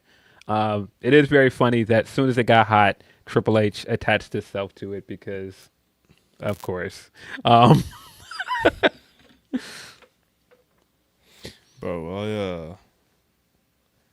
we're still not flinching, Phil. You know, He's got to win, bro. Oh, he has beating that guy, bro. We're smoking him. He's not like he's got to be like Goldberg-esque. You know what I'm saying? He has to at this point, man. He's so fucking over, bro. Like, it's insane how over he's got so quickly. It's like, it's not just the pop. It's not just like the entrance music and the people going along to it. It's like, bro, he came out yesterday. Man's dancing in the crowd. Fucking, it's loud as fuck. Like, bro, it's crazy, bro. Like, bro, he could have easily just relied on like the aura farming, coming out during the entrance, and just kept doing that, like coasted on that all the way up to WrestleMania. That promo last night was truly special, man. Like if you watch that promo and you're backstage, and if the plan is for Brock to win, if you watch that promo, you're still like, we got to have Brock beat this guy. You are wrong, man. You are just wrong. Brock cannot win this match. You just can't. You can't do this. Like him saying at the end, I am the one, and what this means, like, you can't. You cannot have him lose to Brock, bro. That would be the worst booking decision of this decade. Yeah, I was about to say something along those lines. I'd be like, if Brock did beat Oba, I do like, and I know I'm mad biased. Like, we're literally talking about my favorite wrestler, you know. But like, if Brock beat Oba, I would struggle to think of like the last, like in terms of just a straight up match result, that would be like worse than this. Like, it's worse than Roman beating Cody because that worked out in the end. That obviously worked out in the end. What else would even? I don't know, what would even be in contention? It'd definitely be the worst of Triple H's time as head booker in WWE. Bro. And I mean, you'd have to go far back, bro. Like, yeah, and I think we should put this in perspective as well. It's not just that like Oba looks great; he's incredibly over. You've got a young guy that you can, hit your wagon to, and he should be the next up. I think it also should be said that Brock is the most uninteresting he's been in a very, very long time, possibly ever. Brock beating him right now with just like the negative buzz around him from the lawsuit and the fact that he is a completely vanilla and boring wrestling character right now would just be completely nonsensical. Yeah, we're not flinching, bro. We are not flinching. I know a couple of weeks ago you was like, I don't know, man. It is WWE. I don't know, and it's man. Like, I hear it all. You get me? Like, you can't trust these absolute fucking pagans, bro. But sometimes you just gotta roll with it. Do you know what I mean? Sometimes you just gotta believe in your guys. And I'm emotionally invested, bro. Like to the point, like I'll actually like be like I won't show it too much on Twitter. I'll just black out my profile or something. But bro, I'm not, bro. It'll fucking floor me, you know. Seeing Brock get a 1-2-3 on over, like it will floor me. But the same way though, when we pack him up. Do you know what I mean? I was about to say something crazy. Yeah, We're celebrating. I don't know if I believe yet, but I do think that Oba has to win here, man. Like, I just don't see any valid argument for Brock to win this match. And that's the thing as well, bro. Like, so, no, go on, Phil. Finish your point. No, I was just gonna say even if your argument is, oh, you can keep this going and make an actual rivalry out of it and get to SummerSlam and do a rematch or something, I just don't think that Brock is interesting enough currently to do that. Like, I don't see how much Oba benefits from being in a feud with this version of Brock. No, he doesn't. It's one of them. It's like you can have Oba eventually win 2-1 in a 3-match feud, and Brock wins the first one, or you can do that, whatever, and Oba will still get over, but it'd be nothing compared to if he just steamrolls him this week, and it'll be absolutely nothing compared to it. On ESPN, that's like the opening match as well, and you could bring in viewers with that, and like you're gonna get a lot of people that, that's their first thing they're gonna see from this pay-per-view. Nah, you gotta give him the win. Yeah, you gotta give him. I'm putting the world title on him as well. Roman Reigns, where you at? You pussy. But, Oba, bro. It's he's the greatest of all time. I keep telling people this. We're not flinching. We're winning. We're winning decisively. And yeah. I hope so. I hope so. Yeah, he's It's the way he always rises to the occasion of his moments. Like whether it was like the little promo we cut after he won the NXT belt back off Ricky Saints before his Cody match, and he really added something by just cutting a phenomenal promo backstage. He gets his segment with Cody Rhodes on SmackDown, holds his own in a live segment, live hot mic with the world champion. Do you know what I mean? He has his match at Saturday Night's Main Event versus Cody Rhodes. Have a really good match that ends in a non-finish. Do you know what I mean? He looks great in the Rumble. He comes off like something we've never seen before in his first segment with Brock Lesnar, the way that he just fucking got him up there and just, do you know what I mean? And then it's like, again, live hot mic across, well, not across the ring, but face to face with fucking Paul Heyman. Do you know what I mean? He was the better half of that. He was the better half of that promo by a million miles. Yeah. You know what I mean? And Heyman weren't bad in the segment or anything. It's just that, like, you know, when you combine all that with like how he's connected, which honestly has probably been the part that's even caught me by surprise the most. And everyone knows I've got more stocks than anybody in Oba. But like, and I knew he'd be like a major success and fairly quickly. But to see just how much that, like, the crowd shots when he walks out and stuff, like, these people are head over heels in love with this guy already. Do you know what I mean? And I get it. You know, I hear him because he is something special, man. And they gotta do the right thing. We gotta get the world title on him as soon as possible as well. I think, yeah, just no point in waiting. There is no point in waiting with this guy. Don't know where Joe's gone, but but yeah, Oba's got serious motion. I think you could even argue he's the most over person in the business, not even just in WWE, in the business right now. How long that lasts, obviously, is that's the big question, isn't it? Do you know what I mean? What can Oba do with his momentum? Obviously, what can Oba and WWE Creative do with his momentum?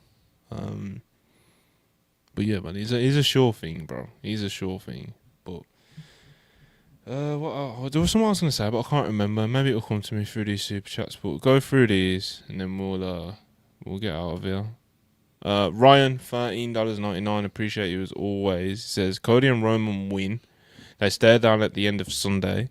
Rock shows up, points in their direction. Holy hell, who's he gonna face at the Saudi Bowl next year?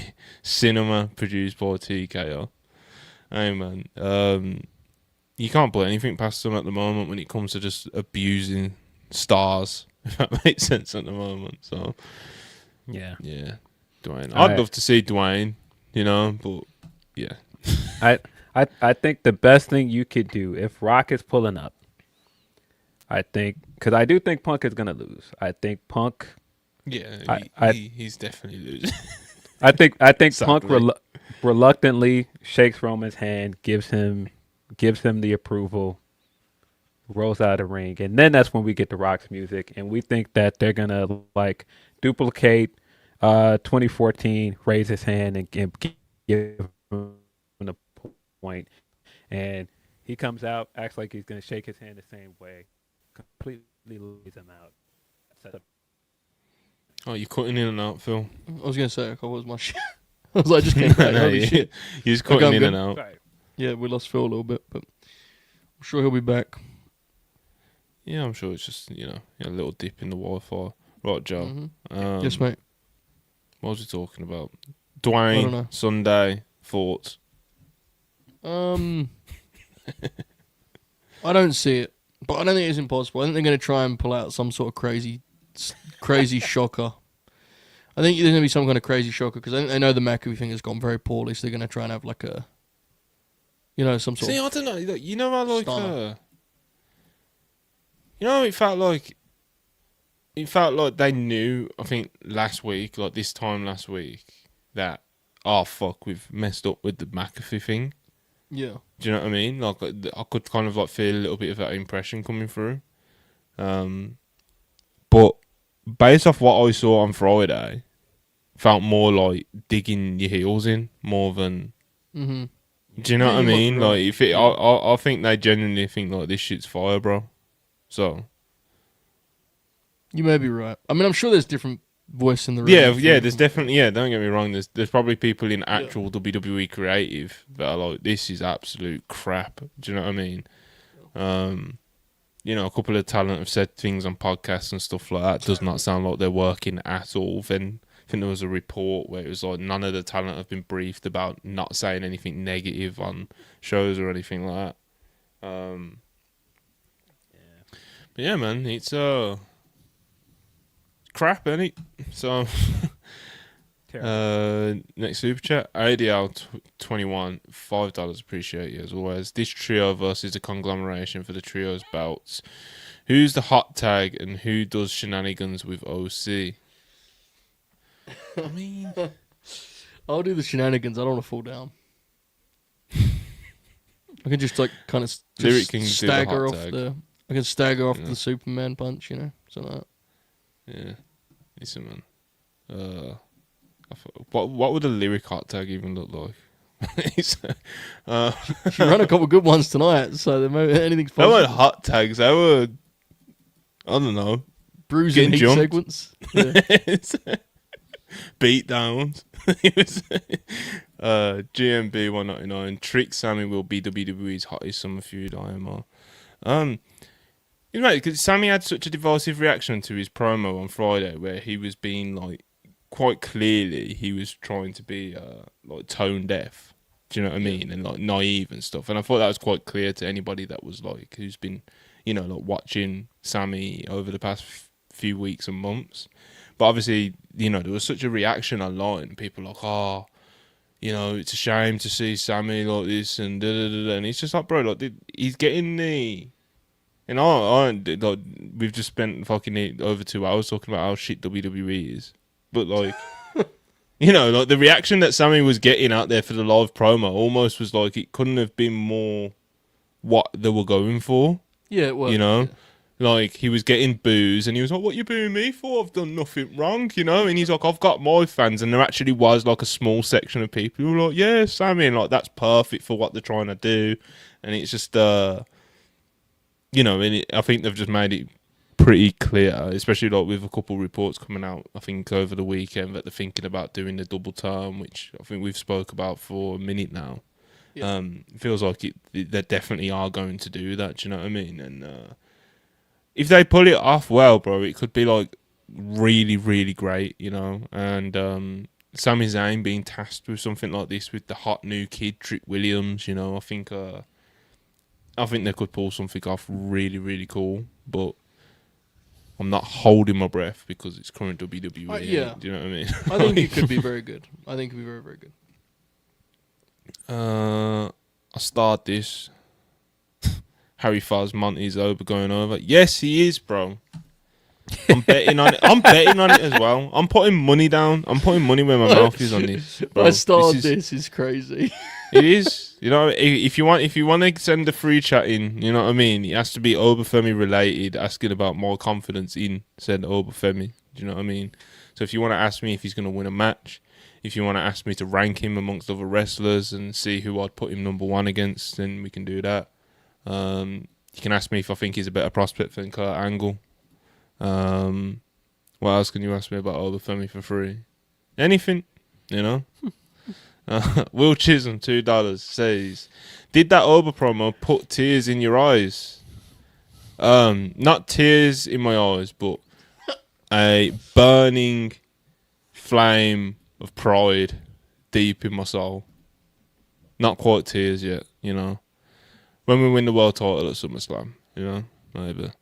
Would Oba and Trick cook Roman in promos? I would say Trick very much would, I think, at this point. The current Roman Reigns could not. Like, Trick Williams would get fucking over on Roman, bro. Like, I kind of think right now Oba would as well. I don't think Roman. I think it would be a weird dynamic at the moment. Like, Oba Femi, then like Roman trying to like fucking pout and that. Like, I just think it would be all mad. Like, Yeah. but, yeah, it would be. I think that's a weird pairing at the moment. I'm sure I'd love, bro. I need Oba to beat Roman. Like, that's who would beat. That's who we're beating at SummerSlam. You get me? Like, Good luck. well, God, see, so I mean, Roman's fucking. You're a loser, man. You know, can't even.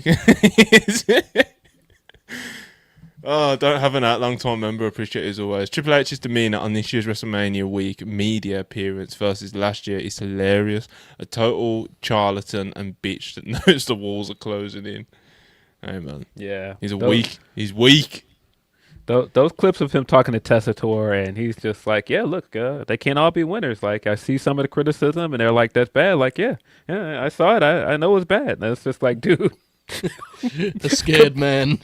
Comparing that to where he was on these victory laps for the past 2 years before this, it is just night and day. And even like that quote going around where he's saying like, other sports have a backup. Like, we don't have backups. Like, there is no Cody Rhodes. There is no Punk if one of those guys go down. And I'm just like, why would you say that though? You've got like a whole roster of guys that are waiting for you. Of wrestling, It's also just completely like, it's very much a comment on someone who doesn't watch sports because it's just entirely false, isn't it? Like, it's just not true. Like, if you like that if you lose a franchise player, you don't have a backup to actually replace it. Exactly. Like Steph Curry gets injured. No, the Warriors are not okay. Like, what do you mean? Like, if anything, wrestling is the most built to deal with injuries of any possible thing in sport. Sport, quote unquote. Like, it doesn't make any. It's incredible, really. I don't know. Yeah, I mean, and the best example I use all the time of an injury happening at like the worst timing during like a WrestleMania build is, of course, Mustafa Ali getting hurt, and that, of course, led to Kofi Mania. Like, you can pivot from these things. Yeah, I didn't understand that at all. ADL 21 again, $5. Appreciate you, brother. He says, Phil, you once said Seth Rollins makes every group he's in great, and when he leaves, they decline. So he's the LeBron James of WWE, right? I hate that comparison. I think you're trying to needle me here because I don't like LeBron. I've said multiple times, either on our podcast or in private, the closest comparison for Seth Rollins in the NBA is Kevin Durant. He clearly has rabbit ears, and he hears a lot of what people say about him, but he acts like he doesn't care. The fact that he is not the man in his generation, and that is kind of the thing that's dogged his entire career. He's absolutely Kevin Durant. Not mad at it. Go Birds 499 says WWE already don't book a ton of TV matches, and they get even more constricted after the Chamber. Yeah, and I think one of the things that makes it stand out more than anything this year is like, again, like I said at like the start, like kind of almost like the lack of thought into some of these angles, and they just feel very like basic, like person A, person B, cuts basic promo, then they get into brawl. Like, it's all, or someone has match and interruption and brawl. If like, none of them are going to wrestle, you can only do so much. That's the honest truth, isn't it? Like, how many times can Roman and Punk stand up to each other and talk? I mean, it's just fuck. Yeah. And even in real sport, like, if you go back and watch those, like, famous Mayweather McGregor presses, after you've seen two of them, it's like, I get it, Like, I understand. That was very real at the time. That was very much the narrative and how the feeling was at the time. It's like, the first time McGregor and Mayweather were on that stage with each other, it was like, wow, as if, bro, like, this is gas, do you know what I mean? And then I think after, like, the second one where, like, fucking they started throwing money around and all that bullshit, he got a bit sad, like, fucking hell, like, like, what are these doing, bro? Like, acting like kids and that, like, and even though that was part of them acting all immature and kids and being at each other was almost part of the sell and what we loved about the first couple of press conferences. By like the third, fourth, or whatever it was, like I said, it was alright, bro. Like, this is sad now, like, and yeah, to Joe's point, absolutely. Like, if you're gonna just keep booking face-to-face promo segment after face-to-face promo segment, it's like, fuck me, book a tag, like Phil was saying, fucking hell, like, book a tag match, like, even if Roman's not in it, just the Usos, bro, just have like fucking, you know what I mean, just do CM Punk and LA Knight, no, it wouldn't be LA Knight, CM Punk and, I don't even know who you do, because obviously the Usos are still technically baby faces at the moment, so it's like, but you could find someone, fuck, it's not that hard. One of the most legitimate out of nowhere laughs I got from Monday is this segment that set up the trios match where Jimmy and LA Knight are talking to Solo Sikoa, and the whole time Jay is just standing there stoically, and then Solo looks at him and he's like, what do you think about that? And then he does like this grimace, yeet, and walks away. I was like, what? I didn't see wrestling, bro. It's so bad. I was like, what was that? Oh man, God, it's a lot of shit, isn't it? Like, there's so much shit that they do shit and I forget it. and then I'm conveniently reminded of it. Like, it's just shit. Kuzu, $5. Genuinely feel like Triple H just completely give up as a booker. He realised that he ain't built for this job.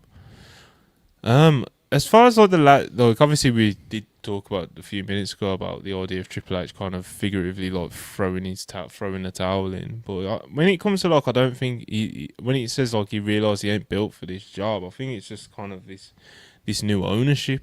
Do you know what I mean? In the sense of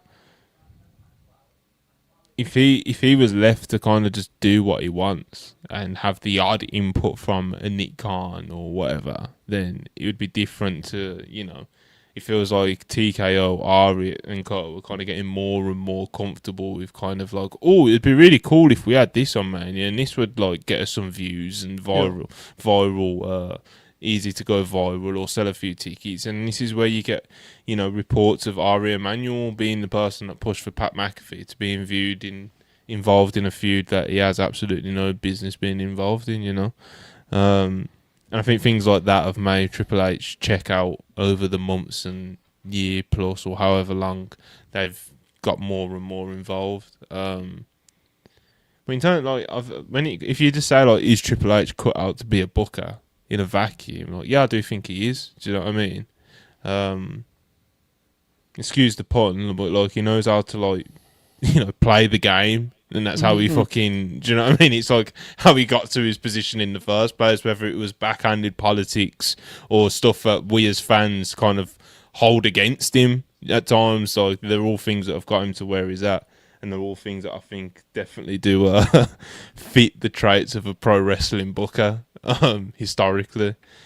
So I do think Triple H is built to be a booker, but I just think anyone being a booker and being the head man, it's just not wrestling. It's not. Yeah, it's not. I don't think he's going anywhere still. You know, like He's we had not, this because conversation. We had this conversation, and Joe, where it's like TKO, based off how they've handled like the UFC and like the sort of position what Dana holds now of just kind of being the front man mouthpiece that does all the press conferences, but will shamelessly defend anything that company does. Triple H fits that billing, bro, and I think he'll just even if it's just checked out Triple H. He's not combative. He's not gonna yell at fucking Ari Emanuel. He's just not. He doesn't, and that is, again, to me, that is almost more of a critique than him being a bad booker, because it's like he doesn't need the money, you know. Like, so to me, that stuff's always fascinating. Like, I get he's getting paid handsomely, but the idea of just doing that job and just fucking. Just, you know, being miserable, like, I guess, man. But that's what he wanted, I guess, right? Yeah, man. So he's got to figure out for himself. He's got his stock options and shit, I guess. So yeah, I just think it's. You know, if he retired tomorrow and he looked back on his career, he would see it as a massive success, because he should consider that. If you count, yeah. I read those texts and was like, that's a fucking wild way to live after 40 years of, 30 years of playing the game. Like, insane to me, but. Okay, that's still part of, bro. Nick Khan is a scary. I know we do like the fucking. No, he is one. Nick Khan. No, I know, but I'm saying like he doesn't need the job. You know what I'm saying? Like, no, he's definitely. Genuinely, Like, he will keep that job because he likes the fact that he can hang out with Trump and fucking be Triple H. There's a very good chance that no talent has made more money out of pro wrestling than Triple H. Because exactly. if you look at obviously stock options. Yeah. Do you know what I mean? He cashes them in. Do you know what I mean? We're talking like tens of millions probably. So it's hilarious outcome to me for him. Like, just having to be like the puppet for fucking Ari Emanuel's WrestleMania booking. Like, I guess, man. If you want. He's I don't know, man. He's made a lot of money. You don't really need to be doing this, but he is doing it. And, like I said, I think I don't see him going anywhere anytime soon, because he'll just kind of be checked out. But when TKO call upon him, when they do, I don't know, some releases or some shit, and they need someone to go up there and just chat shit, well, Triple H is your man, bro. You know? He's, so yeah. Broadway Joe, no EO. What was he not clicking? There we go. No EO, Tiffany, Julia, Chelsea, Grace on Mania. I saw Ring the Bell put put out on Dynasty main show had 32 men to 2 women. Women's wrestling in the USA. Yeah, not exactly the poster month, April, for women's wrestling in the US, because, you know, as much as we spoke about the first hour or so of the show, like, we did enjoy Dynasty. Thought it had a very good, very high floor. We enjoyed certain things, blah blah blah blah blah. But again, one women's match on the entire main show, which was very good. Jeremy and Thekla I thought was very good, but, you know, one match on your pay-per-view, and it's always been a thing going with AEW. It's almost every AEW pay-per-view when the card's fully out and stuff, people will be like, only 1 or 2 women's matches again, no, like. But Joe said, sorry lads, I got a call. Okay, Joe's got to make a call. Right, we've only got a couple super chats left anyway, but yeah, Tiffany and Io especially. Well, not especially. Like, Julia's obviously a champion and stuff. Chelsea, obviously, she's always kind of she's very appreciated by the fan base, and even WWE to a certain extent, you know. But you know, Io and Tiffany walked out with the world titles last year, and they're not even on the show this year, which is like, Yeah, I guess great. circles round to my point of, like, we all put this weight and this prestige on what WrestleMania is to talents, and, like, you know, look at how I am about Obafemi getting this win over Brock Lesnar because it's at WrestleMania and it's like it's the time to do it and blah blah blah blah blah, and it's like, but as recent years come and go, it's like, who fucking cares, bro? Do you know what I mean? It's like Io won the main title in a match that I think a lot of people weren't even expecting her to win. She was in there with Rhea and Bianca. Do you know what I mean? And it's like she wins this massive match, and I remember like how we all felt like as Io Sky fans after the match, like, they're really going with her. They're putting her on this level with, like, the top of, like, you know, the Rheas and the Charlotte Flairs, and you know what I mean? Like, they've finally seen it with Io, and it did feel like that for a minute. Do you know what I mean? And then fast forward to this year, she's not even on the fucking card. So what does it really matter if that people actually do get the wins that we put all the weight on at Mania? You know.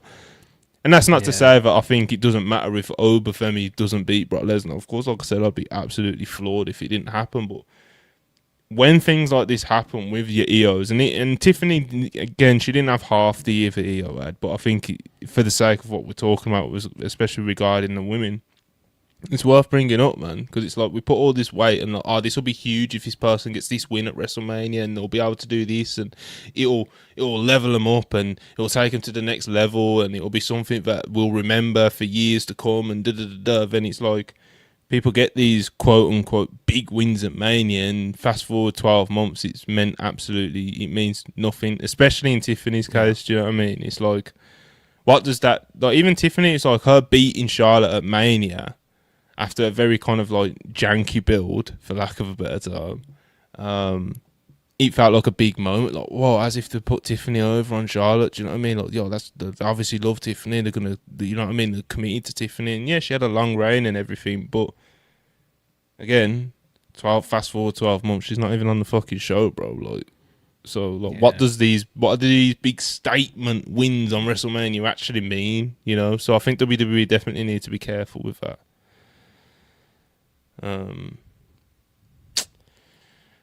Yeah. GMB 4.99. I think this heel Sami can be reminiscent of 97 Brett. Yeah. Feels like the ones against heel Sami are the ones that want him as a forever face, hoping for the best. Yeah, I know. I can see where you're going with the 97 Brett thing.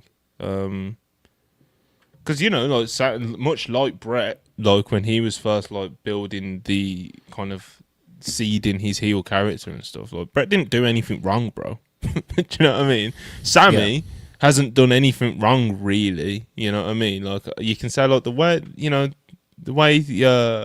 opportunistic way that he won the title and stuff, like, you can. But at the end of the day, like, he's a professional wrestler trying to win a match. Like, it's not like he fucking low blowed anyone or anything. Do you know what I mean? So, like, he hasn't done anything wrong. So when he's out there asking the crowd like, "What have I done?" and they're all booing him, it's like he is very almost 97 Brett, and Sami's a good enough performer to pull that off, you know.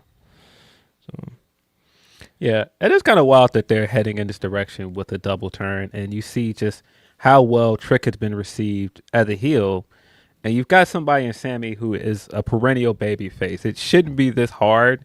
And I mean, you saw the semblance of it when he had that match with Cena last year, and the Chicago crowd was booing him, and it's just like, what's going on? Like, this guy was beloved even during like the Bloodline stuff. People love this guy. What's happening? And it's continued to trend in that trajectory since then. It's still very crazy as well that part of the reason he's getting booed right now is the Karrion Kross angle, and people wanted Karrion Kross to beat him. Going back on in the timeline and saying what started this turn, what started the need to turn Sami Zayn, and going, oh, it was that Karrion Kross match is what? I don't know, man. Crazy. Yeah. But shout out Sami. I still think he's a great performer and stuff. Yeah, he's gonna make the most out of this for sure. Yeah, and as somebody who's rooting for Trick's kind of like elevation and continued momentum, like Sami's kind of like, as a fan, Sami feels like safe hands to trust that momentum with. Do you know what I mean? So I am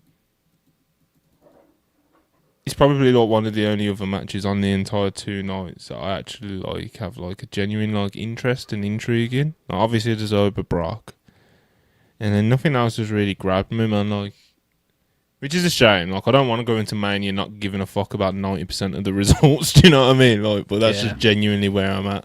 Like, some things are like obvious, you know, but like obviously I don't want X to happen or whatever. But yeah.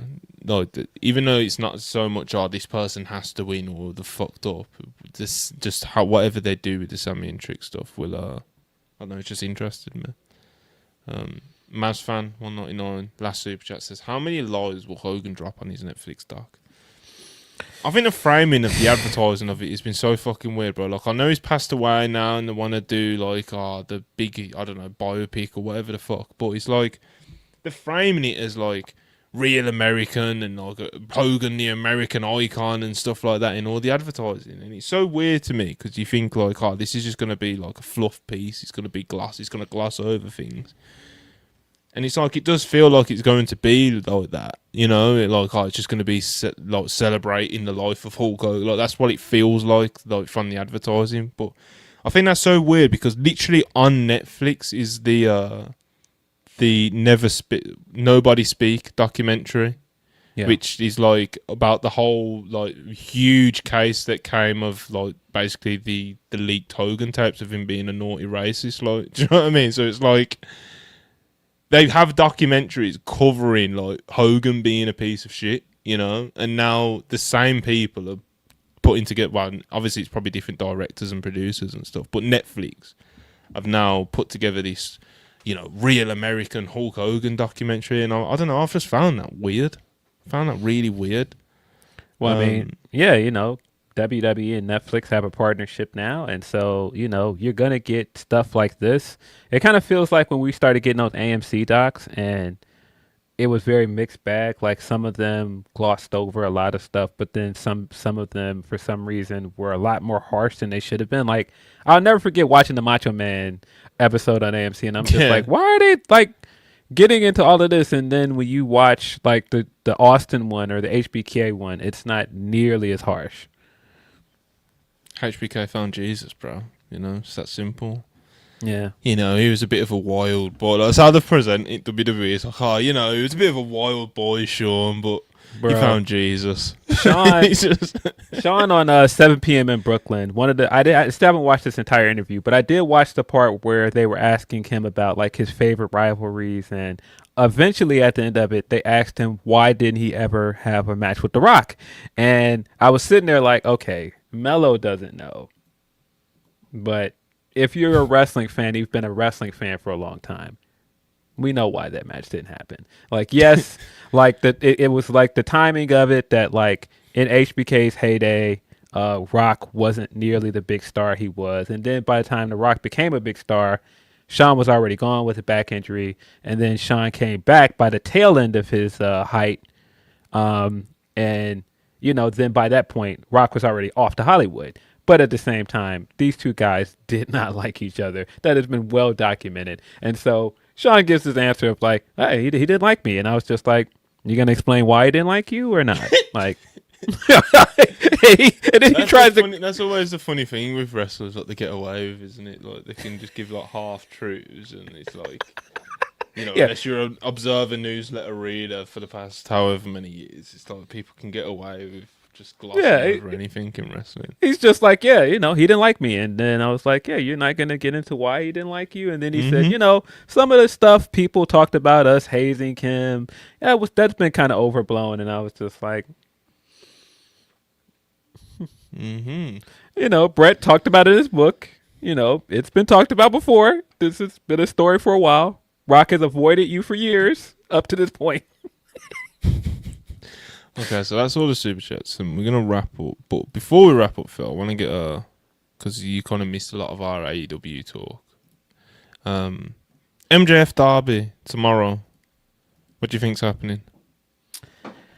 I think Darby's winning, guys. I said it when we talked about it during our review for AEW Dynasty. I think that he's winning, and I'm not mad at that. I think that this is a good time to, take like a risk like this, and Darby.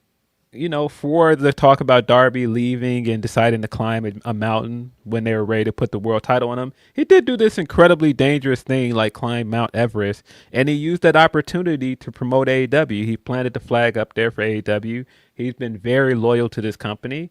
If you just wanted to put the belt on him on TV during WrestleMania week and give him like a month-long reign, I don't think that could hurt anything.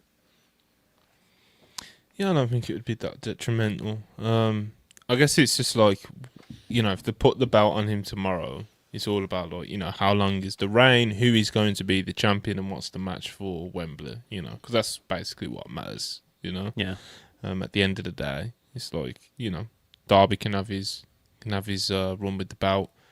I don't know, you can fucking throw it on Andrade for a couple of weeks, I'm not saying fully hot potato the belt or anything, but it's just like you can just like the main thing at the moment for AEW is, who's walking into Wembley and what's your match for Wembley in 5 months. So I still think Kenny should walk in as champion, personally. My gut feeling is it might be Max, but I still think it should be Kenny. Yeah, Max's momentum's powerful at the moment, and obviously he's a huge star as well. So he's I said it earlier, like when somebody as Max's star power is having the year and the run and the momentum that he has at the moment, I'll never like berate a booker for going with them in pretty much any match. So I mean, I understand it. I just think that if Wembley is supposed to be Ospreay's crowning moment, I don't know that the Ospreay Max match is the most interesting way to get there. No, I'll get that.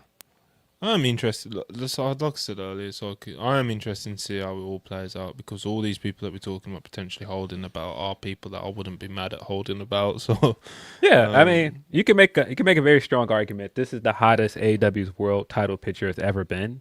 I think the fact that it doesn't feel predictable going into All In is a great thing, and you've got so many interesting challengers. You've got so many moving parts. I think that's great. I came into Dynasty wanting Kenny to win, but I wasn't mad at Max winning either, though, because Max has been such a great champion this time around. He's doing such great business. He's having great matches. Like, I'm not mad at him keeping the belt, even if it's to lose it to Darby on Wednesday. Yeah, definitely. Some people hate Max because he's just one of them. Like, because some people he's just not their speed at all. But yeah, he's been killing it, bro. Yeah, I'm just interested to see how all this plays out, and hopefully they don't fuck it up. And I think they would have to fuck it up terribly bad to actually fuck it up from this point, because everyone's on fire. Do you know what I mean? Like, all these people, like Yeah. Kenny Omega looked fucking phenomenal on Sunday. Big star. MJF is looking. Honestly, this is best he's ever been. To be honest, it's not his best feud, like, or work. Like, that Punk stuff will hold a very special place in his career, I think, for Yeah. probably the rest of it. To be honest, but Yeah. The Bryan feud this- too, I thought was very good. yeah. But like, I think overall, as a wrestler, I think this is like the best Max, and that's normal because he's just turned 30. Do you know what I mean? And I think he's just going to continue to get better as well. So yeah, Max is great at the moment. Kenny was phenomenal on Sunday. Andrade is arguably one of, if not the best wrestler in the world at the moment. Do you know what I mean? Darby's just like, you know, Darby's Darby, bro. Like, I don't think I've ever seen him be less than like an 8 out of 10. Do you know what I mean? Like, he's just great. Yeah. I think Darby is kind of underrated, to be honest, man. I don't think he gets the credit that he deserves in ring, because he does all of the crazy bumps and like he does all of this ridiculously dangerous stuff, and people make him out to be this crash test dummy, and that's all he is. But I think he's like legitimately one of their best television wrestlers. No, 100%, bro. He's one of the best television wrestlers ever. Straight up, any company, any era, whatever. I think Darby's done enough throughout his career to be in that conversation. Yeah, then there's other people. It's like Swerve. I think Swerve was obviously. I think it was weird the way that he kind of missed the most recent pay-per-view cycle, pretty much. But you know, Swerve's on good form as well at the moment, and he's like in and around the title scene. You know, and if you want to go a little bit further down the pecking order, it's like Bandido. He's a fucking animal, you know, and it's like it's just. All these great wrestlers are like circulating the fucking world title at the moment. So yeah, definitely, I think it's like the hottest the AEW title picture as a whole has been. So Not to bring this back up, but I did think, because I predicted this coming into the pay-per-view, I did predict that Ospreay was going to lose. And I think the story they're telling with Ospreay losing is good, though. I think them telling the story that he came into this company straight away and was having the best pay-per-view matches anybody's ever seen. He's looked invincible, and him having to come back from this like near career-ending injury and rebuild himself back up and get to the world title picture. I think that's a great journey. I think him just coming straight back and winning all his matches isn't as interesting. yeah, it's I'm open to seeing how everything kind of like plays out with him. I was saying earlier, like I think Ospreay suits more being kind of like the superhero, comic book superhero kind of thing, rather than like all the adversity and stuff. But that doesn't necessarily mean that I think the adversity is like bad, you know. Yeah, he's gonna get to the top. It's just, you know, what route did they decide to take, you know, Bro. So. John Moxley's done this multiple times, guys. I said it when we reviewed the show. I don't doubt Moxley anymore, man. When he had that match with Punk in Ohio and he beat him out of nowhere on TV, I was like, I don't know, man. He can't cut that promo after that and was like, hey, y'all didn't think that would happen? Then he beat Okada in the finals of Continental Classic last year. I was like, no, I've learned my lesson. You don't doubt John Moxley, man. Yeah, he can beat anyone at any time, bro. You know, he's No, yeah, I don't count him out ever. But yeah, man, we're very deep into this show. It's probably time to wrap it up. I've got a call to make as well. So, appreciate you guys for tuning in. Phil, any Grapsody or any other plugs you want to get in real quick? Yeah, sure. We interviewed Alex Windsor last week ahead of AEW Dynasty. If you have not checked that out, that is on our YouTube channel. We also reviewed AEW Dynasty on our YouTube channel as well. That went up yesterday.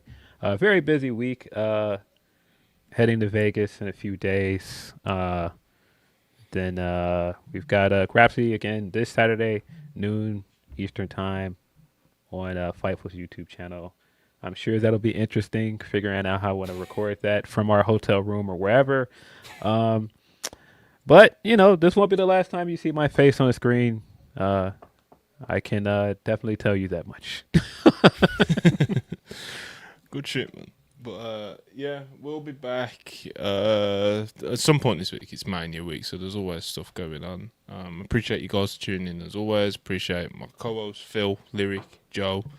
Guys, actually, if you're still here in the comments here, please can you let me know if you prefer 2 p.m. Eastern or 3 p.m. Eastern as a start time on our midweek shows, because that would help me out a lot.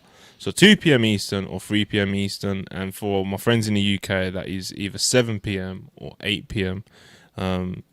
Yeah, I'd massively appreciate if you can let me know in the comments, not in the live chat after we're done. In the comments, just let me know which one suits you better, you know. All right, I might even do a poll actually, but I'll probably forget. Right, okay, we're done, and we will see you at some other point throughout the week. And yeah, thanks for watching. Peace.